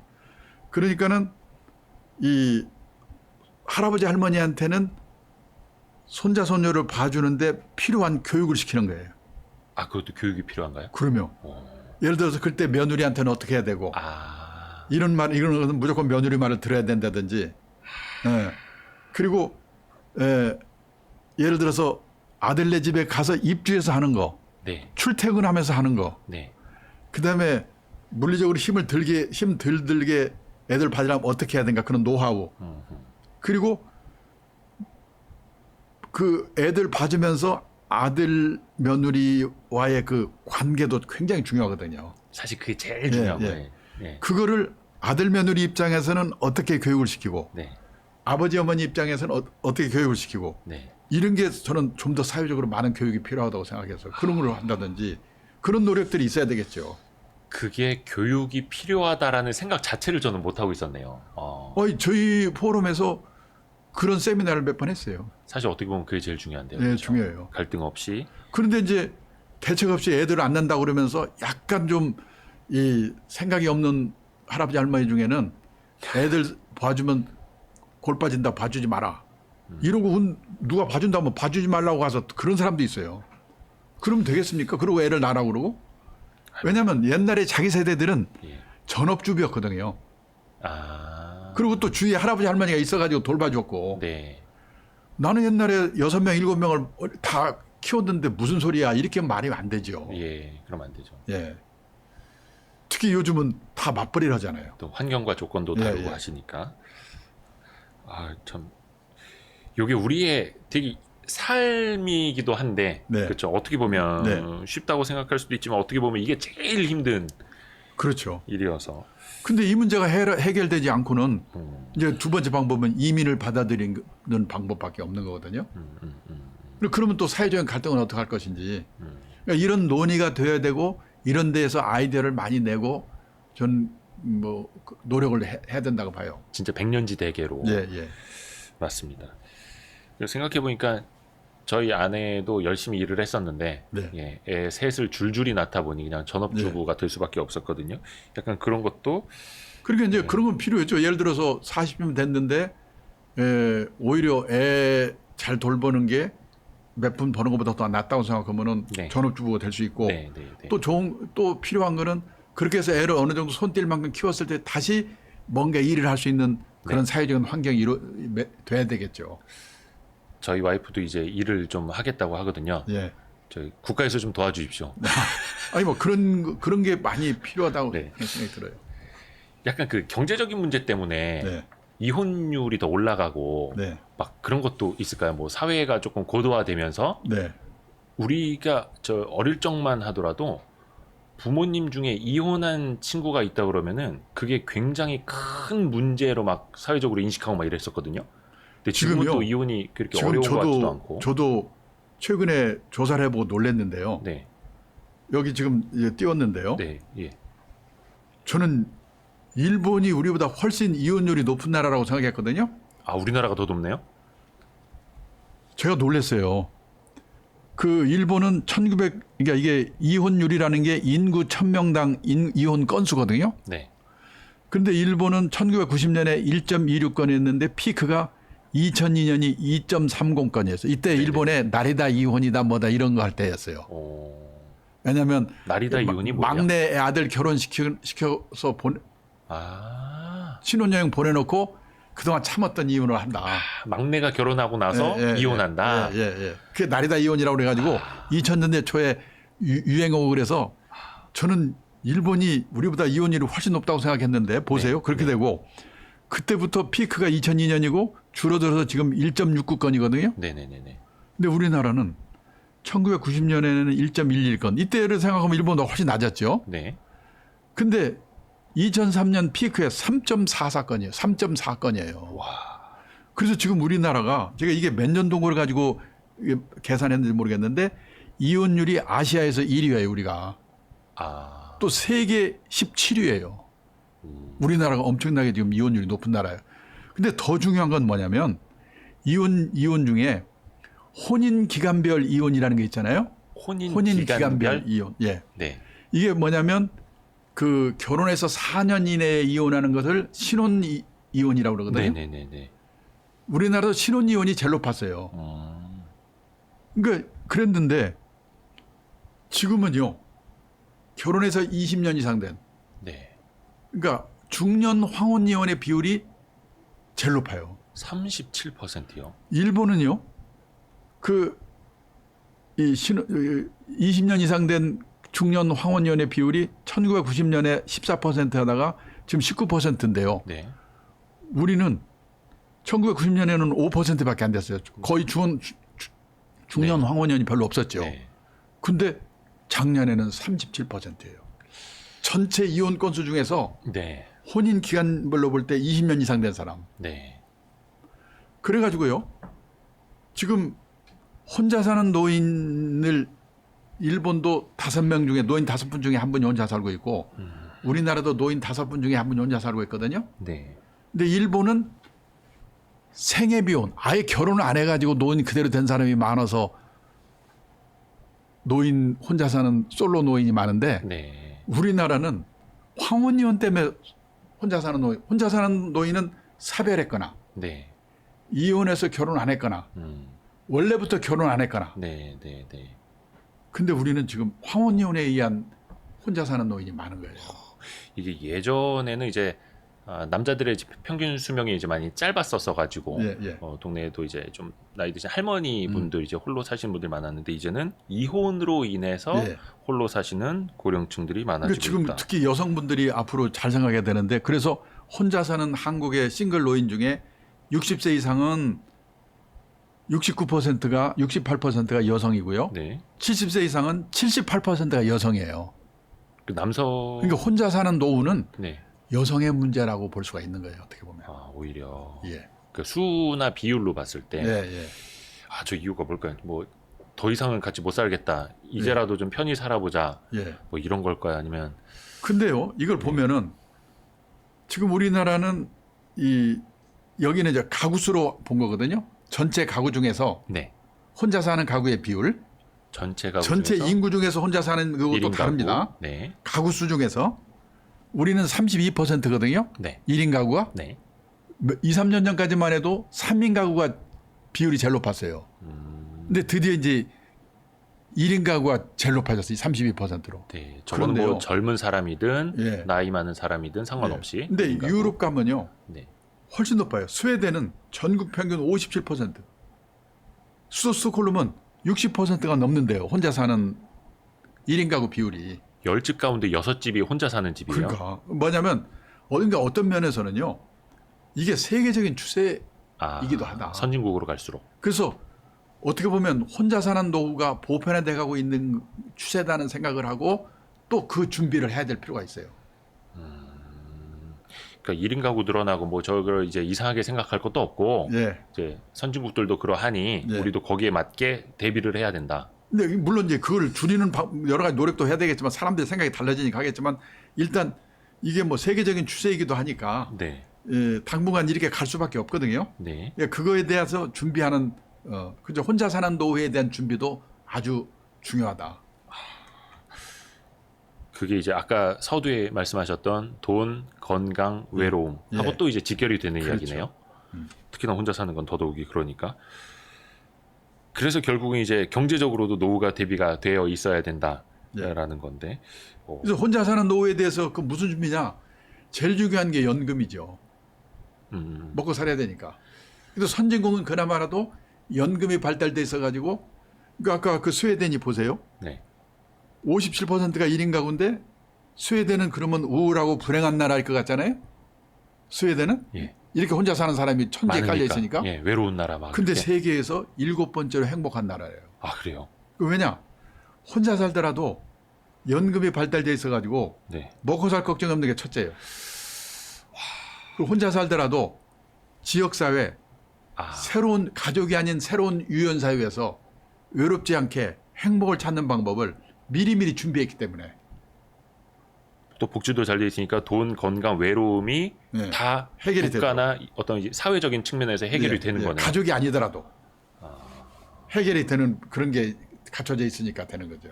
근데 우리는 이런 생각도 없이 준비 없이 했는데 그냥 1인 가구가 만들고 있고. 총알같이 속도로 빨리 가고 있으니까 빨리빨리 그런 걸 가지고 이제 경각심을 불러일으켜 줘야 되죠. 그러네요. 혼자 사는 건 좋은데 네네네. 그래서 나이 들었을 때 무슨 문제가 생기는가를 미리미리 준비하도록 하게 만들어야 되는 거죠. 혼자 내가 아까 그 우에노 지스코 교수가 말한 것처럼 이게 늘어나고 있으니까 네. 자기가 혼자 사는 삶을 택했다. 그래도 그러면 행복하게 살기 위해서는 어떻게 해야 되는가? 이거를 준비를 미리미리 해야죠. 지금 우리나라는 그거에 대한 대비가 좀 안 돼 있고 개인적인 측면에서 봐도 그렇고 하는 사이에 이렇게 가버렸으니까. 이게 나중에 우리 또래의 이야기가 될 수도 있어요. 그렇죠? 그렇죠. 와, 진짜 2, 30년 뒤에 어떻게 해야 되나. 근데 사실 이제 우리 강창희 대표님의 뭐 유튜브 방송이라든지 강연 들어보신 분들은 그렇게 얘기하실 수도 있을 거예요. 저분은 그래서 결국 결론은 맨날 연금인 것 같아. 근데 그게 제일 좋은 대안 이어서 그런 거. 그러니까 뭐냐면 저는요. 우리가 선진국이라고 하면 네. 노후자금을 몇 억 원씩 들고 있는 나라 이렇게 생각하기 쉬운데 네. 아니고 세상을 떠날 때까지 최소 생활비 정도를 공적 사적 연금으로 최소 생활비 네. 받을 수 있게 되어 있는 나라가 선진국이거든요. 금융자산이 많은 나라가 아니라. 우리는 보통 선진국 하면 노후자금 몇 억 원씩 들고 있는 나라 이렇게 생각하기 쉬운데 네. 그게 아니고 세상을 떠날 때까지 최소 생활비 정도를 공적 사적 연금으로 확보하고 있는 나라 그게 선진국이거든요. 그래서 맘 편히 살 수 있는 노후. 예. 그게 요 보세요. 네. 보시오. 선진국의 노후 주 수입은 나오잖아요. 미국, 일본, 독일 이런 데 보면은 보세요. 60, 70%, 80%가 당신의 주 수입원은 뭡니까? 이렇게 조사를 해봤더니 네. 공적 사적 연금이 주 수입원입니다. 우리는 주 수입원이 연금입니다. 이렇게 말하는 사람이 선생님, 공무원, 군인밖에 없으니까 그렇죠. 17%밖에 안 되잖아요. 그러면 우리나라 노인분들은 그동안에 뭘 먹고 살았냐? 네. 1980년도만 해도 자식이 도와줬잖아요. 자녀의 도움이 72%. 네. 근데 그게 지금 2019년에는 20%로 줄었어요. 10년쯤 지나서 이 조사를 다시 하면 우리나라도 자녀의 도움이 주 수입원입니다. 이렇게 말하는 대답이 미국처럼 0.7, 일본처럼 1.9, 독일처럼 0.4 이렇게 될 거예요. 단자릿수로 내려온다. 이게 선진국 어느 나라도 자식이 부모의 주 생활비를 도와주는 나라가 없거든요. 네. 예. 그 우리나라는 또 도와줄 수가 없는 게 뭐냐면 1960년 기준으로 우리나라 여성 어머니들의 평균 수명이 54세였어요. 60년 기준이. 네. 2018년 기준 우리나라 여성 어머니들의 평균 수명이 86세예요. 32년 늘어났어요. 더 길어지고. 그러니까 60년대까지만 해도 수명이 짧았기 때문에 노모 부양 기간이 평균 5년이면 끝났어요. 네. 근데 앞으로는 100세 시대에는 25년에서 30년. 이제는 노인이 노인을 부양해야 되는 시대예요. 그러니까 자식도 노인인데 나를 어떻게 도와주냐. 그런데요. 제가 연금 하는 이유가 뭐냐면 이 연금은 50쯤 나이 돼가지고 그때부터 준비가 되는 게 아니거든요. 그렇죠. 미리미리 해야죠. 직장생활 시작과 동시에 조금만 신경을 쓰면 되는 건데 그 조금만 신경을 안 썼기 때문에 나중에 없는 거예요, 이게. 네. 예를 들어서 직장생활 시작하면 퇴직연금 자동적으로 들잖아요. 네. 그거에 관심을 갖고 운영만 잘했으면 그런 걱정이 없는데 네. 그건 박쳐놓은 채로 다른 주식 투자만 열심히 한 거기 문제이기 때문에 제가 연금 하는 거지. 무슨 제가 연금 포럼이기 때문에 그런 게 아니에요. 맞는 말씀이십니다. 그 오해가 없으셨으면 좋겠습니다. 잠깐 목 좀 축이세요. 지금 1시간 넘게 물을 한 잔도 안 그래요? 드셔가지고 제가 죄송해가지고. 그러니까 저도 그런 생각을 합니다. 예전에는 진짜 자녀들을 많이 낳았으니까 뭐 4명, 5명 저희 어머니 집안 외갓집만 하더라도 9남매거든요. 뭐 9남매가 부모님 한두 분 이렇게 나눠서 이제 부양하시거나 객주를 한다거나 이런 것도 가능했는데 이제는 많이 낳아봐야 한둘이고 또 부모님 이제 한두 분 계시니까 그것도 말씀하신 것처럼 과거에는 5년, 10년만 부양했으면 됐다면 이제는 20년, 30년, 40년을 앞으로 또 부양을 해야 되는 거고 그래서 그거에 대한 기대를 아예 이제 접고 뭐 공적연금, 사적연금, 뭐 퇴직연금 회사에서 내어주는 거 이렇게 이제 3중 구조를 갖춰야 된다 말씀을 하시는데 제가 사실 얼마 전에 퇴직금을 받았거든요. 예. 예, 지금 머니투데이 방송을 13년 다니고 퇴사를 했는데 깜짝 놀랐습니다. 예. 퇴직금이 예. 생각했던 것보다 너무 적은 거예요. 그냥 제가 너무 그 DB형으로 놨었어 가지고 정말 딱 은행 이자만큼만 12년, 14년 동안 올라왔더라고요. 네. 그래서 내가 참 바보처럼 행동을 했구나라는 반성을 많이 했습니다. 그러니까는 저는 그 퇴직연금 그 가입한 것만 열심히 해서 미국처럼 네. 퇴직연금 100만 장자 되는 거를 일찍부터 눈을 떴더라면 참 좋았을 텐데. 아니 어떻게 퇴직연금 100만 장자가 된다는 거예요? 간혹 그런 뉴스 있거든요. 아니 지금요. 네. 그 100만 장자라는 게 100만 달러라는 뜻이거든요. 100만 달러. 그러니까 우리 돈으로 우리나라 10억, 11억 11억이면 그렇죠. 되거든요. 그 사실 퇴직 후에 뭐 10억, 11억 금융자산 있으면 예. 네. 그러니까 그거는 예를 들어서 한 달에요. 그러니까 연봉이 네. 600만 원인 사람. 그러니까 한 달 월급이 50만 원이죠. 네. 그 50만 원인 사람이 예를 들어서 1년에 1개월씩 네. 30년 했다고 가정해요. 네.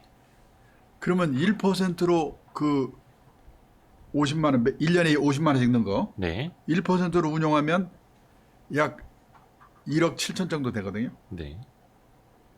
30년 후에 연금 받는 게 1년에 500만 원. 네, 네. 1년에 500만 원. 네, 네, 네, 네. 그러니까 한 달에 한 40몇만 원. 네, 네, 네. 씩만 보통 그렇잖아요. 저기 연봉 6천만 원인 사람은 1년에 500만 원 1년에 정도 500만 벌 원 수 넣는 있죠. 거예요. 예, 그러니까 한 예, 달에 예. 40몇만 원 넣는 거 맞잖아요. 네. 그 보통 직장인들이 네. 그렇게 해가지고 그 연금을 1%로 운영하면 요즘 같은 거 1%밖에 안 되니까 그렇죠. 운영하면 1억 7천인데요. 예. 그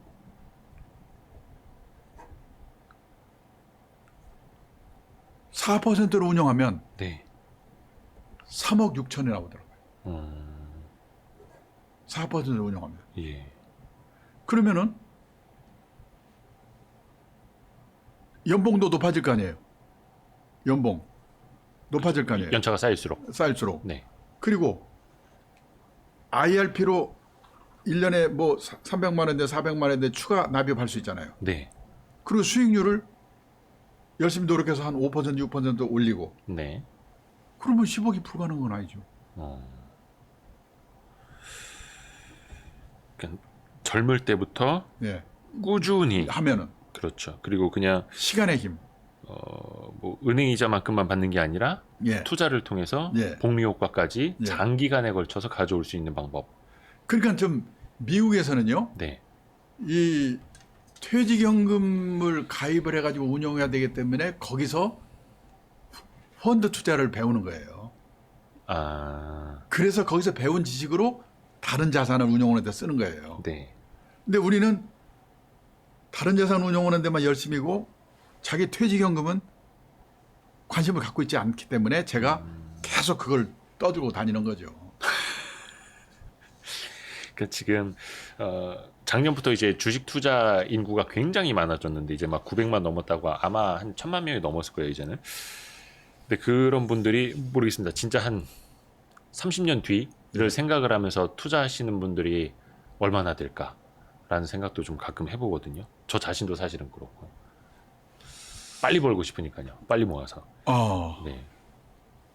그러니까 저는 그 돈을 아까 말했지만 트레이딩 주머니보다는 자산 형성 주머니에 넣어서 그 똑같은 일을 똑같은 그 돈에도 일을 시키는 일을 했으면 참 좋겠다. 네. 근데 간에 안 차겠지만 그렇게 하면은 20년 30년 후에 참 행복한 노후를 맞이할 수가 있는데 네. 눈앞에 보이는 거를 너무 집중되어 있는 게 좀 안타깝다는 생각이 들고 아까도 말했지만은 지금 세계적인 펀드 운용사들의 그 펀드 자산을 운영하는 그 회전율 있잖아요. 회전율이 네. 1년에 한 바퀴 안 돌려요. 20, 30%가 평균이에요. 한 3, 4년에 한 바퀴 돌릴 정도거든요. 네. 근데 우리나라는 일주일에 한 바퀴를 돌리고 있으니까. 그리고 단기 시황 예측이 불가능하다니까요. 작년 봄에 코로나 사태 날 거를 알았습니까? 그게 언제 끝날지 압니까? 근데 자꾸 맞히려고 그러고 온갖 유튜브에서는 그 맞히는 방법을 지금 열심히 얘기하고 있기 때문에 저는 자꾸 이런 소수의 목소리지만 이런 얘기를 계속 맞습니다. 주장하고 있습니다. 사실 이런 이야기 강창희 대표님 아니면은 별로 아이, 해주실 그런 건 분도 아니지만. 별로 많지는 않아요. 그러니까 많은 분들이 단기적인 거 예. 투자를 하더라도 1, 2년 안에 경제적 자유 막 이렇게 또 사실 저도 급하거든요 마음이. 예, 지금요 여기 한번 떼어줬으면 좋겠는데요. 네. 그 돈에도 일을 하게 한다고 하지만은 제가 보면 돈에만 일을 하게 하는 게 아닌가 하는 걱정이 있고 그다음에 직장에서 하고 있는 일은 가장 중요한 금융자산 여기서 생기는 게 월급, 보너스, 퇴직금. 그래서 저는 직장인들한테는 가장 큰 투자 엔진은 자신의 직업이라는 생각이 꼭 필요하다고 보고요. 그리고 요즘 2033년까지 현재 직업의 47%가 사라진다고 그러잖아요. 네. 그 말은 이 기업의 라이프 사이클이 짧아지거든요. 네. 그래서 없어지고 생기고 그러기 때문에 자기 직업에 충실하지 않으면은 살아남을 수가 없게 돼 있어요. 네. 그런데 이 재테크에 시간을 너무 많이 쏟는 건 문제가 있다. 그리고 유튜브 같은 데도 보면 전업 투자가라든지 펀드 매니저, 애널리스트 이 직업적인 사람들이 하는 얘기를 듣고 자기도 따라 하려고 하는 게 네. 과연 가능하겠는가. 아마추어 투자가는 아마추어 투자가가 원칙을 지켜가면서 할 수 있는 방법을 택해야 되지 않느냐. 그게 저의 안타까움이에요. 맞습니다. 아까 말했지만 작년에 20대 남성의 연간 주식 매매 회전율이 6,800%, 1년에 68회전을 했는데 그러면 과연 그렇게 단기 투자를 해서 단타를 해서 성공할 수 있느냐는 거고 네. 그거에 매달리다 보면 저녁에 꿈에도 이런 게 나타날 텐데 네, 이 일은 잠못 언제 자죠. 하는가. 네, 예. 그래서 저는 아마추어 투자자분들은 원칙을 지키는 투자. 어? 그래서 저는 오히려 펀드 투자가 바람직하다. 그리고 이 트레이딩 주머니에 약간은 돈을 가지고 샀다 팔았다 하시고 싶으면 그거 안 하면 나는 그냥 죽겠어. 그러면 그런 분은 그렇게 하시되 아주 적은 금액으로 했으면 좋겠다. 네. 뭐 들으실지 안 들을지 모르지만 저는 그 얘기를 계속 주장하고 예. 있습니다. 그래서 사실 뭐 펀드 투자를 해봤다가 또 실망하신 분들도 많고 국내 네. 뭐 기관 투자가에 대한 어떤 뭐 불신이 쌓인 문제도 있기는 한데 뭐 거기로 들어가면 이제 이야기 너무 길어질 것 네, 같아가지고 근데 다만 우리 강창희 대표님이 강조해 주시는 거는 그겁니다. 뭐 예를 들면 연봉 3천만 원 예. 버는 사람이 나 그냥 일 안 하고 예. 투자만 할래. 네. 근데 연 3천만 원 벌려면 네. 연 수익률 뭐 은행 이자보다 갑절로 친다고 해도 한 2% 예. 받으려면 한 15억이 있어야지 1년에 3천만 원 받을 수 있잖아요. 네. 1% 시절에는 진짜 30억이 있어야지 3천만 원 받을 수 있는 거고 지금 여러분이 노동을 통해서 얻는 그 월급, 연봉 자체가 진짜 10억, 20억, 30억 정도 있어야지 네. 거둘 수 있는 돈이라는 거. 그래서 값진 노동이라는 거, 값진 월급이라는 네. 그 생각도 좀 하시면 좋을 것 같습니다. 야, 참. 벌써 1시간 막 20분 이렇게 지나가 버렸네요. 녹화를 한 지가. 부동산만 좀 하고 끝내죠. 부동산에 정말 이거 너무 뭐 어디까지 얘기해야 될지 모르겠는데 지금 포모 현상도 그렇고 네. 뭐 증여 때문이라는 이제 그 분석들도 많습니다만 네. 30대들이 네. 이제 영혼까지 끌어모아서 집을 사는 경우가 상당히 많아지잖아요. 근데 이제 앞에서도 이야기하신 것처럼 집을 가지고 노후에 어떻게 하기는 상당히 이제 힘든 건 맞는데 당장 저렇게 치솟는 집값을 보고만 있는 것보다 네. 빨리 저거를 이제 빚을 내서 사서 자산 증가 속도라도 좀 따라가야 되겠다라는 분들이 지금 굉장히 많거든요. 뭐 물론 내년에는 어떻게 될지 모르고 내후년에는 어떻게 될지 모르겠습니다만. 근데요, 저는 단기적으로 그걸 어떻게 하라 마라 이 얘기는 제가 못하겠고요. 예. 한번 그런 의사결정을 하는데 네. 이 말씀은 좀 참고를 해줬으면 좋겠다는 네. 거를 하나 말씀드리고 싶은 게 뭐냐면 그 작년 여름에 한국은행에서 네. 그 구매력 평가 환율 PPP 환율이라고 그래가지고 그걸 기준으로 해서 주요국의 가구당 순자산을 발표를 했는데 네. 우리나라는 가구당 순자산이 53만 8천 달러더라고요. 구매력 기준으로 이제 환산을 했을 때 그게 그러니까 우리 돈으로 따지면 뭐 5억 한 6천만 원, 7천만 원 되나? 5, 6억 정도 되겠네요. 그런데요, 제가 놀란 게 뭐냐면 프랑스가 52만 1천 달러고 일본이 48만 6천 달러예요. 우리보다 적네요. 적어요. 우리나라 훨씬 많네요. 예. 이 나라들이 우리보다 몇십 년 일찍부터 자본 축적을 시작한 나라인데 네. 가구당 순자산이 우리보다 적다는 게 제가 깜짝 놀랐어요. 아하. 근데 이제 문제는 분해를 해보니까 네. 그 가구당 가계 자산을 분해를 해보니까 이 선진국 일본, 미국 이런 나라들은 70%가 금융자산이고 그다음에 부동산은 30%예요. 그리고 근데 우리나라는 80%가 부동산이고 금융자산이 20%예요. 네. 이 말은 뭐냐? 우리나라는 가계자산 이퀄 부동산이고 그 부동산이 엄청나게 비싸기 때문에 부자인 것처럼 보이는 것은 아닌가. 그러면 아니 부동산 계속 올라가면 뭐 어때? 상관이 없잖아. 네. 근데 저는 이웃나라 일본이 이 1990년에는 우리나 비슷하게 부동산 비중이 60%였는 거가 네. 30년 사이에 부동산 비중이 30%로 내려갔더라고요. 아하. 근데 내려간 이유가 세 가지가 있는데 그거를 생각해 보니까 우리도 제 생각에는 그렇게 될 가능성이 매우 크다. 그럴 때 어떻게 할 건가를 한 번쯤 생각하고 계셨으면 좋겠다는 게 뭐냐면 그렇게 일본에서 1990년에는 전체 가계자산에서 부동산 비중이 60%였는데 지금은 30%로 떨어진 첫 번째 이유가 뭐냐? 네. 지난 30년 동안 일본의 집값, 땅값이 특별한 군데 몇 군데 빼고는 계속 떨어졌어요. 예. 그게 첫째 이유예요. 네. 둘째, 집 없으면 어때? 빌려 살면 되는 거지? 우리처럼 집에 한이 맺혀 있잖아요. 집에 대한 인식이 달라졌어요. 네. 예를 들어서요. 일본의 보통 사람이 한 몇억 금융자산이 있다. 네. 집은 없다. 그러면 은행에서 돈을 좀 빌려가지고 집을 살까? 네. 에이, 집 사봤자 세금 내야지.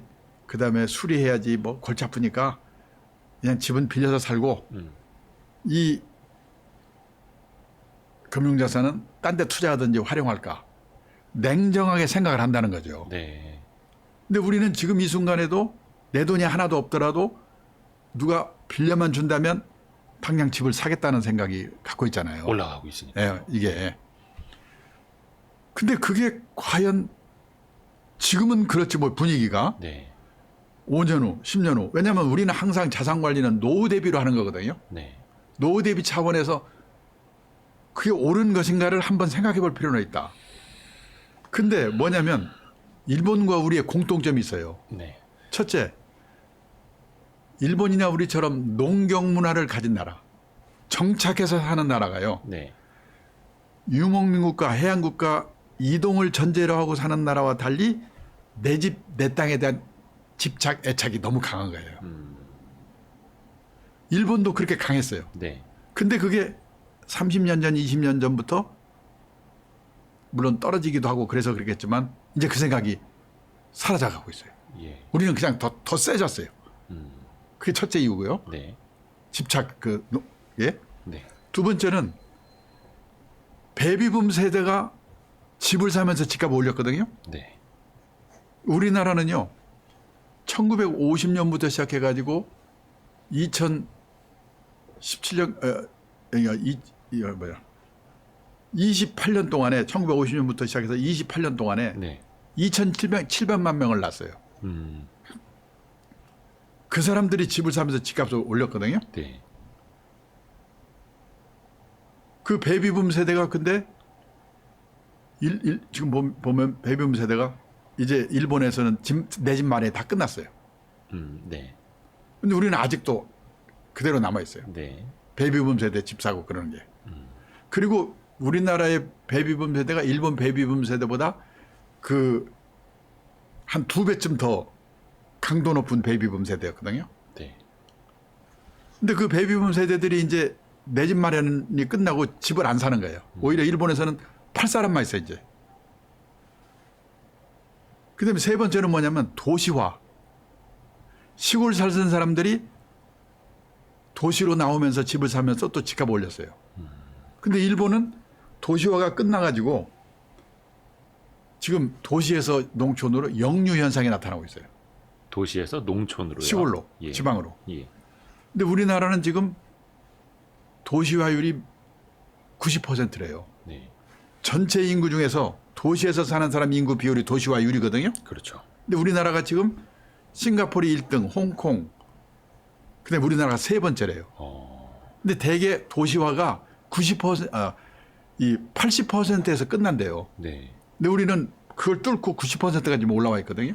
싱가포르, 홍콩은 사실은 그냥 섬 혹은 도시국가 예. 정도인데 우리나라가 근데 지금 거기 이어서 지금 바로 뭐냐면 일본도 그렇고 농촌으로 역류 현상이 나타나고 있거든요. 네. 이게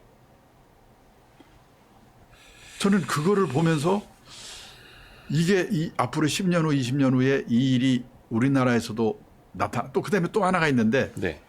실물 투자에서 간접 투자 방식으로 바뀐 거예요. 선진국은. 예를 들어서 일본이나 이 선진국에서는요. 보통 사람이 이 부동산 하나 갖고 있다가 세를 놓는데 그 사람이 세를 안 낸다. 네. 못 내보내요. 선진국은 세입자의 권리가 너무 세기 때문에 소송해야 돼. 그러니까 보통 사람은 실물로 부동산을 갖고 있는 게 너무나 골치 아프니까 리츠, 네. 부동산 펀드, 간접 투자를 하는 거예요. 네. 근데 리츠나 부동산 펀드는 금융자산 안에 포함되어 있어요. 그러니까 일본이나 미국 사람들이 부동산 투자를 안 하는 게 아니라 네. 간접 투자를 해요. 간접적으로 이제 배당을 받는 방식으로. 그렇죠. 예. 근데 우리도 지금 그게 슬슬 늘어나고 있잖아요. 이제 뭐 줄줄이 이제 리츠 예, 상장도 예. 늘어나고 예, 있고요. 예. 그러니까 저는 제가 1980년대 일본에서 근무할 때 일본도 집값 땅값이 우리나라 지금 비슷했어요. 현재 우리와 비슷했어요. 네. 지금 일본하고 전혀 달라졌어요. 그러니까 그 변화가 우리한테도 지금 저는 나타나고 있다고 봐요.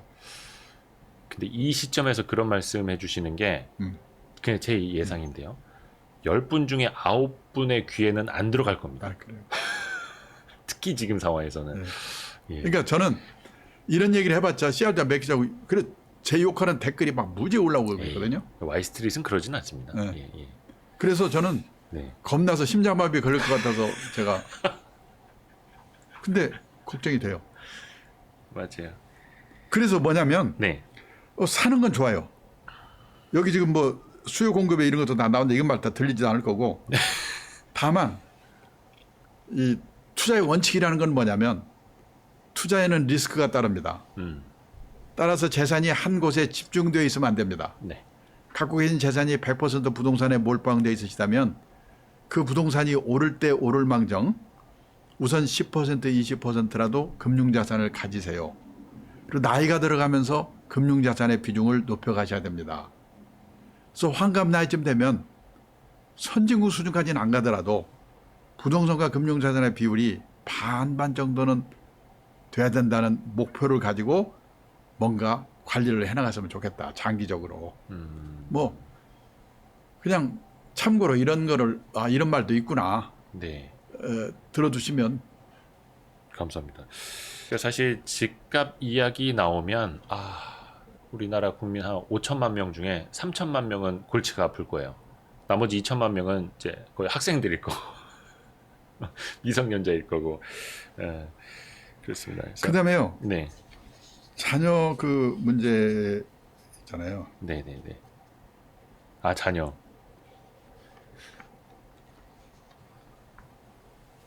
무슨 고민을 이렇게. 네.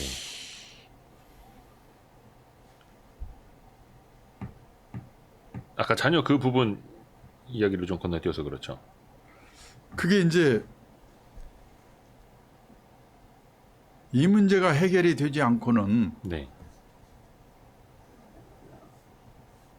또 노후 준비가 안 되거든요. 네. 그런데 세계에서 우리나라처럼 자식한테 돈 퍼붓는 나라가 없는데 네. 대학 등록금이 비싸다고 그난리인데 미국 등록금이 훨씬 비싸대요. 네. 근데 우리나라나 일본의 부모들은 대학 등록금은 부모의 책임이다. 미국의 대부분의 부모들은 대학 등록금 자기들이 융자 받아서 다니고 취직해서 갚겠지 그런다는 거예요. 그 요즘 존봉준 존리 사장님 있잖아요. 네, 존리 대표님. 그 양반이 맨날 하는 얘기 아니에요. 네. 자기가 연세대학교 2학년 때 미국에 있는 누님이 비행기표를 보내줘서 유학을 갔는데 네. 한 학기가 지나서 그때 등록금이 우리 돈으로 400만 원 고지서가 나왔대요. 근데 누나가 의사 부인이고 부자래요. 네. 당연히 그걸 누나가 주겠지. 고지서를 갖다 줬더니 네. 이걸 왜 나한테 주는 거야? 그러더래요. 네. 놀라가지고 그래서 코피 터지게 아르바이트하고 뭐 해서 그걸 자기가 냈는데 지금 생각해 보니까 네. 그때 누나가 그 등록금을 척척 주었으면 자기 오늘처럼 못했을 거라고 지금 생각해 보니까 고마워하더라고요. 네. 그 얘기를 제가 본인한테 직접 들었으니까. 네. 지금 세계에서 대학 진학률 1등인 나라가 한국이잖아요. 그렇죠. 그 83%까지 올라갔잖아요. 대학 진학률이. 네. 근데 제가 3년 전인가 대전의 장태산 휴양림 동네에 어느 지방에 남녀공학 중학교를 졸업한 동창 40명이 동창회를 하는 거예요. 네. 60년생, 61년생. 지금 60 좀 넘은 분이죠. 그런데 그 동창회장이 저에게 그 40명의 학력 분포를 보여주는데 대졸이 10%, 고졸이 40%, 고졸이 50%, 네. 중졸이 40%예요. 근데 우리는 83%까지 올라갔다가 지금 69%인데 아직도 1등이거든요. 그러니까 그 많은 대학생이 취직이 될 리가 없죠. 네. 근데 미국이나 유럽 같은 데서는요. 아르바이트 하든지 융자 받아서 다녀야 되니까 네. 공부를 다 좋아하는 게 아니고 아니잖아요. 네. 그러니까 공부가 싫고 학교가 시원찮으면 들어가봤자 취직도 안 될 거. 차라리 그 돈으로 장사하든지 딴 일 한다는 거예요. 근데 우리는 부모가 돼주니까 공부가 싫어도 학교가 시원찮아도 무조건 들어가니까 취직이 더 안 된다는 거죠. 근데요. 세계에서 2등이 이웃나라 일본인데 네. 거기 55%거든요. 근데 일본에서도 왜 대학을 이렇게 많이 가냐고 난리거든요. 그러니까 우리나라가 얼마나 비정상인가 알 수 있는 거예요. 그다음에 결혼 비용은 뭐 말할 것도 없고. 그렇죠. 내가 일본 친구한테 물어봤어요. 야, 네 딸 시집갈 때 결혼 비용 얼마 되어줬냐? 그랬더니 신혼여행 갈 때 150만 원 줬나? 1,500만 원. 네네네. 우리 전국 평균 1억 5천인가 그렇게 돼요. 아. 대도시는 훨씬 더 들 거예요. 그 뭐냐? 집 얻어주는 들이 포함돼서 그런 거 아니에요. 제가 일본 친구한테 한국에서는 집을 얻어줘야 되니까 돈이 이렇게 든다고 그랬더니 뭐라고 하냐면 세상에 자식의 집까지 얻어주는 나라 처음 봤대요. 우리는 당연하다고 생각하는데. 네. 근데요. 문제는 제가 재작년에 우리나라 40대 후반에 부부가 맞벌이하는 커플을 세 커플 인터뷰를 했는데 네. 그중에서 과외비를 제일 덜 쓰는 집이 이 집인데요. 네. 부부가 맞벌이해서 1억을 번대요. 많이 벌잖아요. 네, 많이 벌죠. 근데 중3, 중2, 초등학교 6학년 과외비로만 한 달에 3,360만 원을 쓴대요. 1년에. 1억 벌어가지고. 과외비로. 네. 그러면 등록금 내야지. 책 사줘야지. 옷 사줘야지. 빵 사줘야지. 그 집 생활해야지. 저축이 될 리가 없잖아요. 네. 근데 50대 초에 직장에서 나오거든요. 그러면요. 50대 초에 직장에서 나오면은 재취업을 해도 먼저 받던 직장의 월급의 절반 받으면 끝내주는 거예요. 연봉 2천만 원이면 무지가 어려워요. 이 받기가.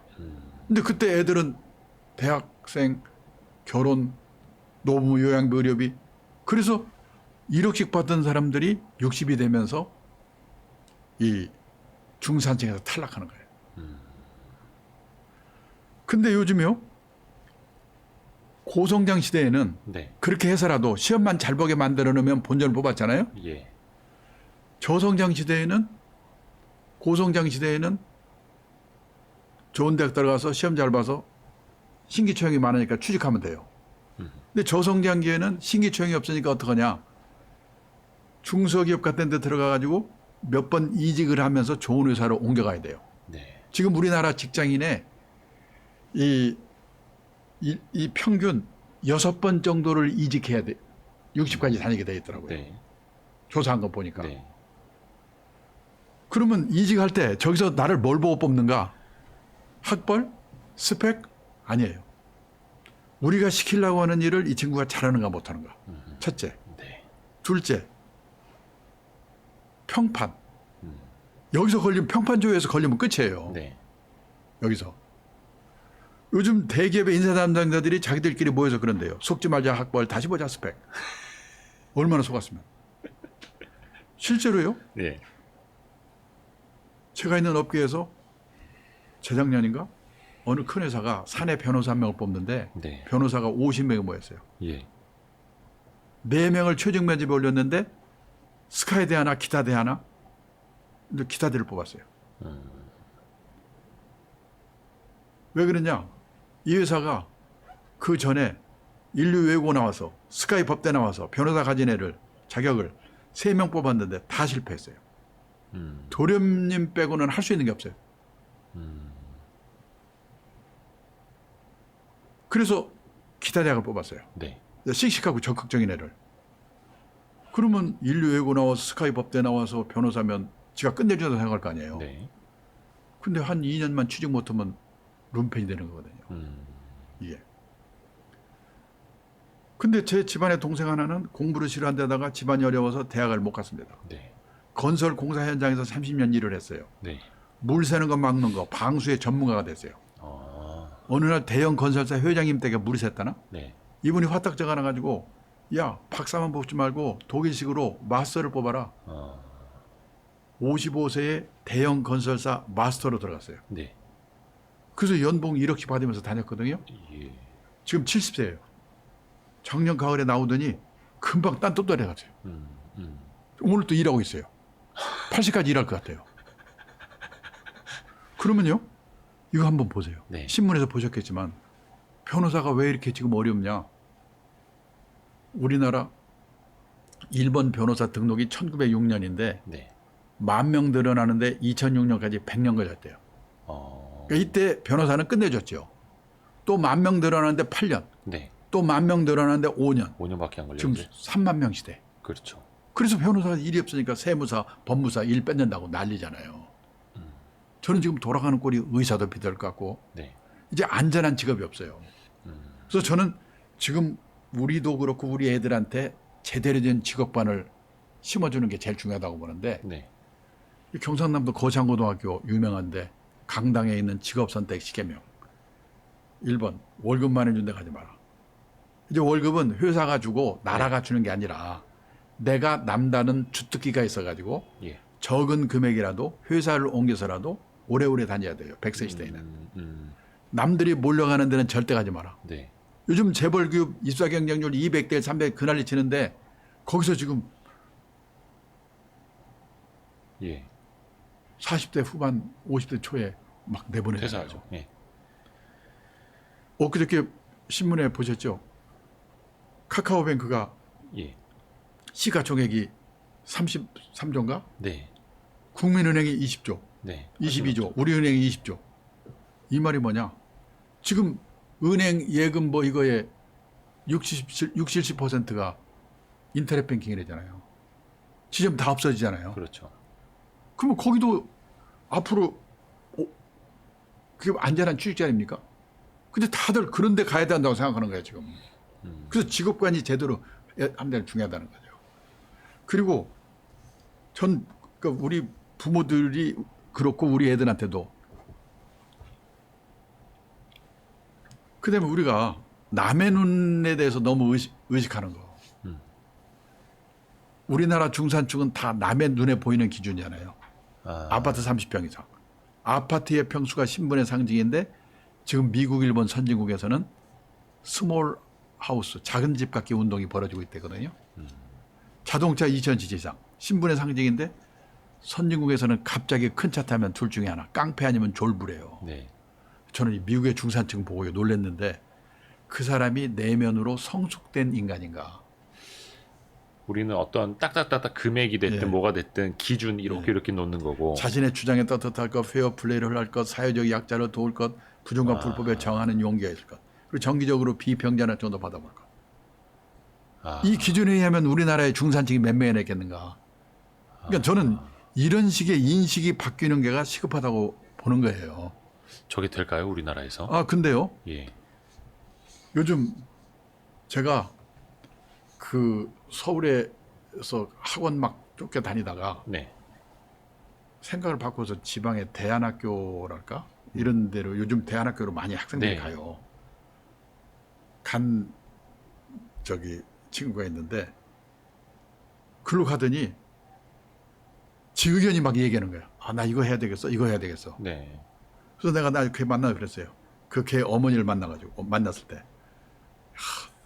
자네한테 해방돼가지고 자네 아들은 이제 드디어 이제 생각하는 애가 됐구만. 여기서는 엄마가 과외 시간 다 짜줘가지고 거기 전전하다가 자기 시간이 없어요. 무지개 바빠요. 네. 그리고 뭘 생각해 볼 시간이 없어요. 근데 얘가 글로 내려가니까 과외가 없잖아요. 그 자기가 스스로 생각하는 거야. 네. 저는 우리나라 부모들이 애들이 스스로 생각하게 만들어주는 능력 키우는 게 왜냐하면 요즘같이 이 변화무쌍한 시대에 이게 아니 지금 몇십 년 역사를 가진 국민은행 우리은행보다 엊그저께 만든 카카오뱅크 인터넷 은행이잖아요. 이거. 네. 이게 시가총액이 막 3배가 1.5배가 되고 이러고 그렇게 해가지고 들어가는 게 잘 들어가면 은행이나 뭐 이런 아까 말한 변호사 뭐 이런데 그런 직업이 덧없는 직업이라는 거를 이제 나중에 가면 깨닫게 되는 거예요. 네. 저는 생각이 뭐냐면 나중에 나이 들어서 그렇구나. 그렇게 하면 안 되었구나. 그렇게 했어야 되는구나. 깨닫는데 그 이전에 부부가 어디 가서 제대로 된 교육을 받아가지고 이 공통된 인식, 소신을 가지고 애들 교육 문제, 결혼 문제, 그다음에 자기들 어떻게 문제 이거를 빨리 바꾸는 거. 간접적인 경험으로라도. 네. 그게 참 필요하다고 생각해요. 이게 사실 우리나라 뭐 입시 제도라든지 이런 거랑 네. 다 같이 또 생각을 해봐야 되는 거라 이것도. 그다음에 조금, 여기 있잖아요. 경상남도 거창고등학교 그 먼저 저 교장 네. 선생님 하신 분이 그래요. 이 C.S. 루이스라는 분이 유명한 그 영국의 문학자잖아요. 네. 이 사람이 뭐라고 그러냐면 부모의 도리는 자녀의 운명을 결정하는 섭리를 대신하려 들지 않고 애정과 정의와 진실성과 유머라는 평범한 원리에 따라 자녀를 교육하는 것이며 대체로 교육받지 못한 부모들이 이러한 부모의 도리를 더 잘 지키고 있다. 요게 중요한 거예요. 여기가. 교육받지 못한 부모들이 이러한 부모의 도리를 더 잘 지키고 있다. 그 교장 선생님이 뭐라고 하냐면 거창고등학교에 전국에서 우수한 애들이 많이 모이는데 네. 제일 바람직한 학부형이 누구냐? 경상도 산청에서 돼지 키워서 보낸 분. 그분은 내 아들이 대한민국 최고다. 네 마음대로 하라고 그런대요. 예. 골치 아픈 애들이 누구냐? 서울에서 온 고관 아들, 사장 아들, 목사 아들, 박사 아들, 교수 아들. 부모들이 다 이렇게 간섭하고 결정해서 해주니까. 애정과 정의, 진실성을 갖고 네. 키우면 된다. 근데 이제 학력 수준이 높은 부모일수록 이걸 가장 이제 못하게 되더라, 못 지키게 되더라. 저는 이거 정말 그렇다고 봐요. 그다음에요. 이런 거가 가능하기 위해서는 남의 눈을 의식하지 않아야 되는데 우리나라처럼 남의 눈 때문에 미치는 나라가 없거든요. 여기 저는 이 어느 성직자가 한 말을 저는 이거 외우고 있는데요. 네. 보세요. 이 인생을 직선 위에서 살면 만족이 있을 수 없다. 항상 내 앞에 누군가 있기 때문이다. 네. 지금껏 어른들은 자식들을 직선 위에 줄 세워놓고 키웠다. 이제는 디지털 시대다. 직선의 시대가 아닌 360도 원의 시대다. 내가 가고자 하는 방향으로 누구든지 얼마든지 갈 수 있다. 직선이 아니기에 항상 선두주자가 될 수 있다. 굳이 선두주자가 아니어도 새로운 가치를 만들며 살 수 있다. 반면 직선 위의 삶은 좌절감과 박탈감만 있다. 금수저 은수저 하는 것도 같은 맥락이다. 그런데 문제는 직선에서 원으로 바꾸는 게 쉽지 않다는 것이다. 남의 눈으로 인생을 살고자 하기 때문이다. 이 남의 눈 때문에 미치거든요. 네. 저는 미국에서 살아보지 않았는데 미국에서 온 사람이 뭐라고 그러냐면 거기는 학교를 졸업해도 넓은 천지에 흩어지기 때문에 네. 친한 친구 몇 명 빼고는 누가 어디서 뭐 하는지도 모른대요. 근데 우리는 장태산에서 동창회 모여가지고 걔는 말이야 공부도 못하는 게 얼굴만 좀 이쁘다고 어디 시좀 잘 갔다고 뭐 사고 해서 올렸다고 그러고 나는 오늘 점심에 이거 먹었다고 사진 찍어서 올리고 뭐 올리고 그냥 정말로 제 딸을 봐도 그렇고 우리 마누라를 봐도 그렇고 이 누가 어땠고 이것 때문에 저는 그래서요. 네. 사르트르가 그랬대요. 인간은 타인의 눈길에서 지옥을 경험한다. 맞아요. 여기서 벗어나면은 그렇게 가능성도 생기고 좋은데 이걸 우리가 못하니까 네. 어떻게 하면 이게 예를 들어서 우리나라는 대기업 채용 시험에 한 나라 대학생의 절대 다수가 응시한다. 제 후배를 봐도요. 네. 기발한 것 좀 하고 싶은데 엄마가 울면서 진짜 우는 신용인지 모르지만은 엄마 친구들이 아는 회사 좀 들어가라는데 미치겠다는 거거든요. 엄마 친구들이 아는 회사는 이름만 들어보면 무슨 은행? 해서 예. 지금 이름 거창한 데는 이제 보시면 다 눈에 보이잖아요. 앞으로 어떻게 될지. 네. 과외 공부 열심히 시켜서 해가지고 그런 데 들어가도록 만들어 놓으려고 하는 거잖아요. 네. 세상은 이렇게 바뀌고 있는데. 그래봐 똑같은 이제 월급쟁이 근데 되는 건데. 그렇게 바뀌었을 때 살아남으려면 본인이 생각하는 능력이 있어야 되잖아요. 네. 외우는 능력이 있는데 생각하는 능력이 없는 거예요. 그렇죠. 저는 애들을 어떻게 하면 제가 스스로 생각하고 살 수 있을까. 그런 능력을 키우는 공부를 안 시키면 그런 공부는 돈 처발해서 되는 게 아니거든요. 근데 사실 이런 이야기 들으시는 분들이 너무 이상론적인 거 아니야? 라고 그렇죠. 이제 생각하실 수도 있는데 뭐 그런 생각도 사실은 맞고요. 근데 또 이제 4차 산업 시대 예. AI가 인간의 대다수 일들을 이제 대체하는 시절에는 진짜 생각하는 것들을 키우지 않으면은 그 안될 것 제가 같기도 하고. 이런 게 하면서도 욕 먹을까 봐서 막 쫄였는데 그다음에 또 하나 뭐냐면 네. 애들한테 우리가 영어 수학 말고 가르친 게 있는가? 아, 돈 관리를 가르쳤는가? 경제적 자립을 가르쳤는가? 아, 근데 막말로 영어 수학은 못 줘도 밥 먹고 살거든요. 네. 근데 돈 관리, 경제적 자립 이거 모르면 평생 고생하거든요. 제가 실제로 얼마 전에 책을 쓰면서 조사해 봤는데 네. 미국의 고등학교 교과서에는 이 돈 관리, 경제적 자립 이 내용이 40몇 페이지 나오더라고요. 아하. 우리는 몇 페이지 되지도 않는데 선택을 안 해요. 수능에서 경제 선택해가 뭐 1.5%? 배우질 않으니까 대학을 졸업해도 저축이라는 말하고 투자라는 말이 어떻게 다른지 모르죠. 모르잖아요. 이게. 미국에서는 중학교만 제대로 나오면 안다는데 학교에서 가르치지 않으면 부모라도 가르쳐야죠. 네. 그래서 애도 망쳐먹지 않고 아낀 돈으로 자기 노후 대비를 해야 된다. 그리고 이 최소 생활비 정도는 공적 산적 연금으로 확보할 수 있도록 젊을 때부터 미리미리 준비를 해야 된다. 근데요. 네. 저는 이런 얘기를 안 들을 줄 알았거든요. 네. 이런 얘기를 사람들이 먹혀들지 않을 줄 알았거든요. 근데 제가 작년 봄에 유튜브에서 이런 얘기를 했는데 100만 뷰가 나오더라고요. 그 아시는 분들은 아시겠지만 깜짝 지금 놀랐어요. 150만 구독자를 자랑하는 모 프로 TV에서 삼땡땡 TV에서 네. 최다 클릭 수를 기록한 영상이 바로 강창희 대표님의 영상이더라고요. 지금까지도 그 기록이 깨지질 않고 있어요. 그러니까 단순히 오늘 뭐 오릅니다. 이 산업 어떻게 됩니다. 이 기업 어떻게 돼. 이 이야기보다 진짜 많은 사람들이 그걸 깨달았고 다시 보고 있고 다시 느끼면서 진짜 책 한 권 옆에다 끼고 있듯이 생각을 하고 있다라는 거라.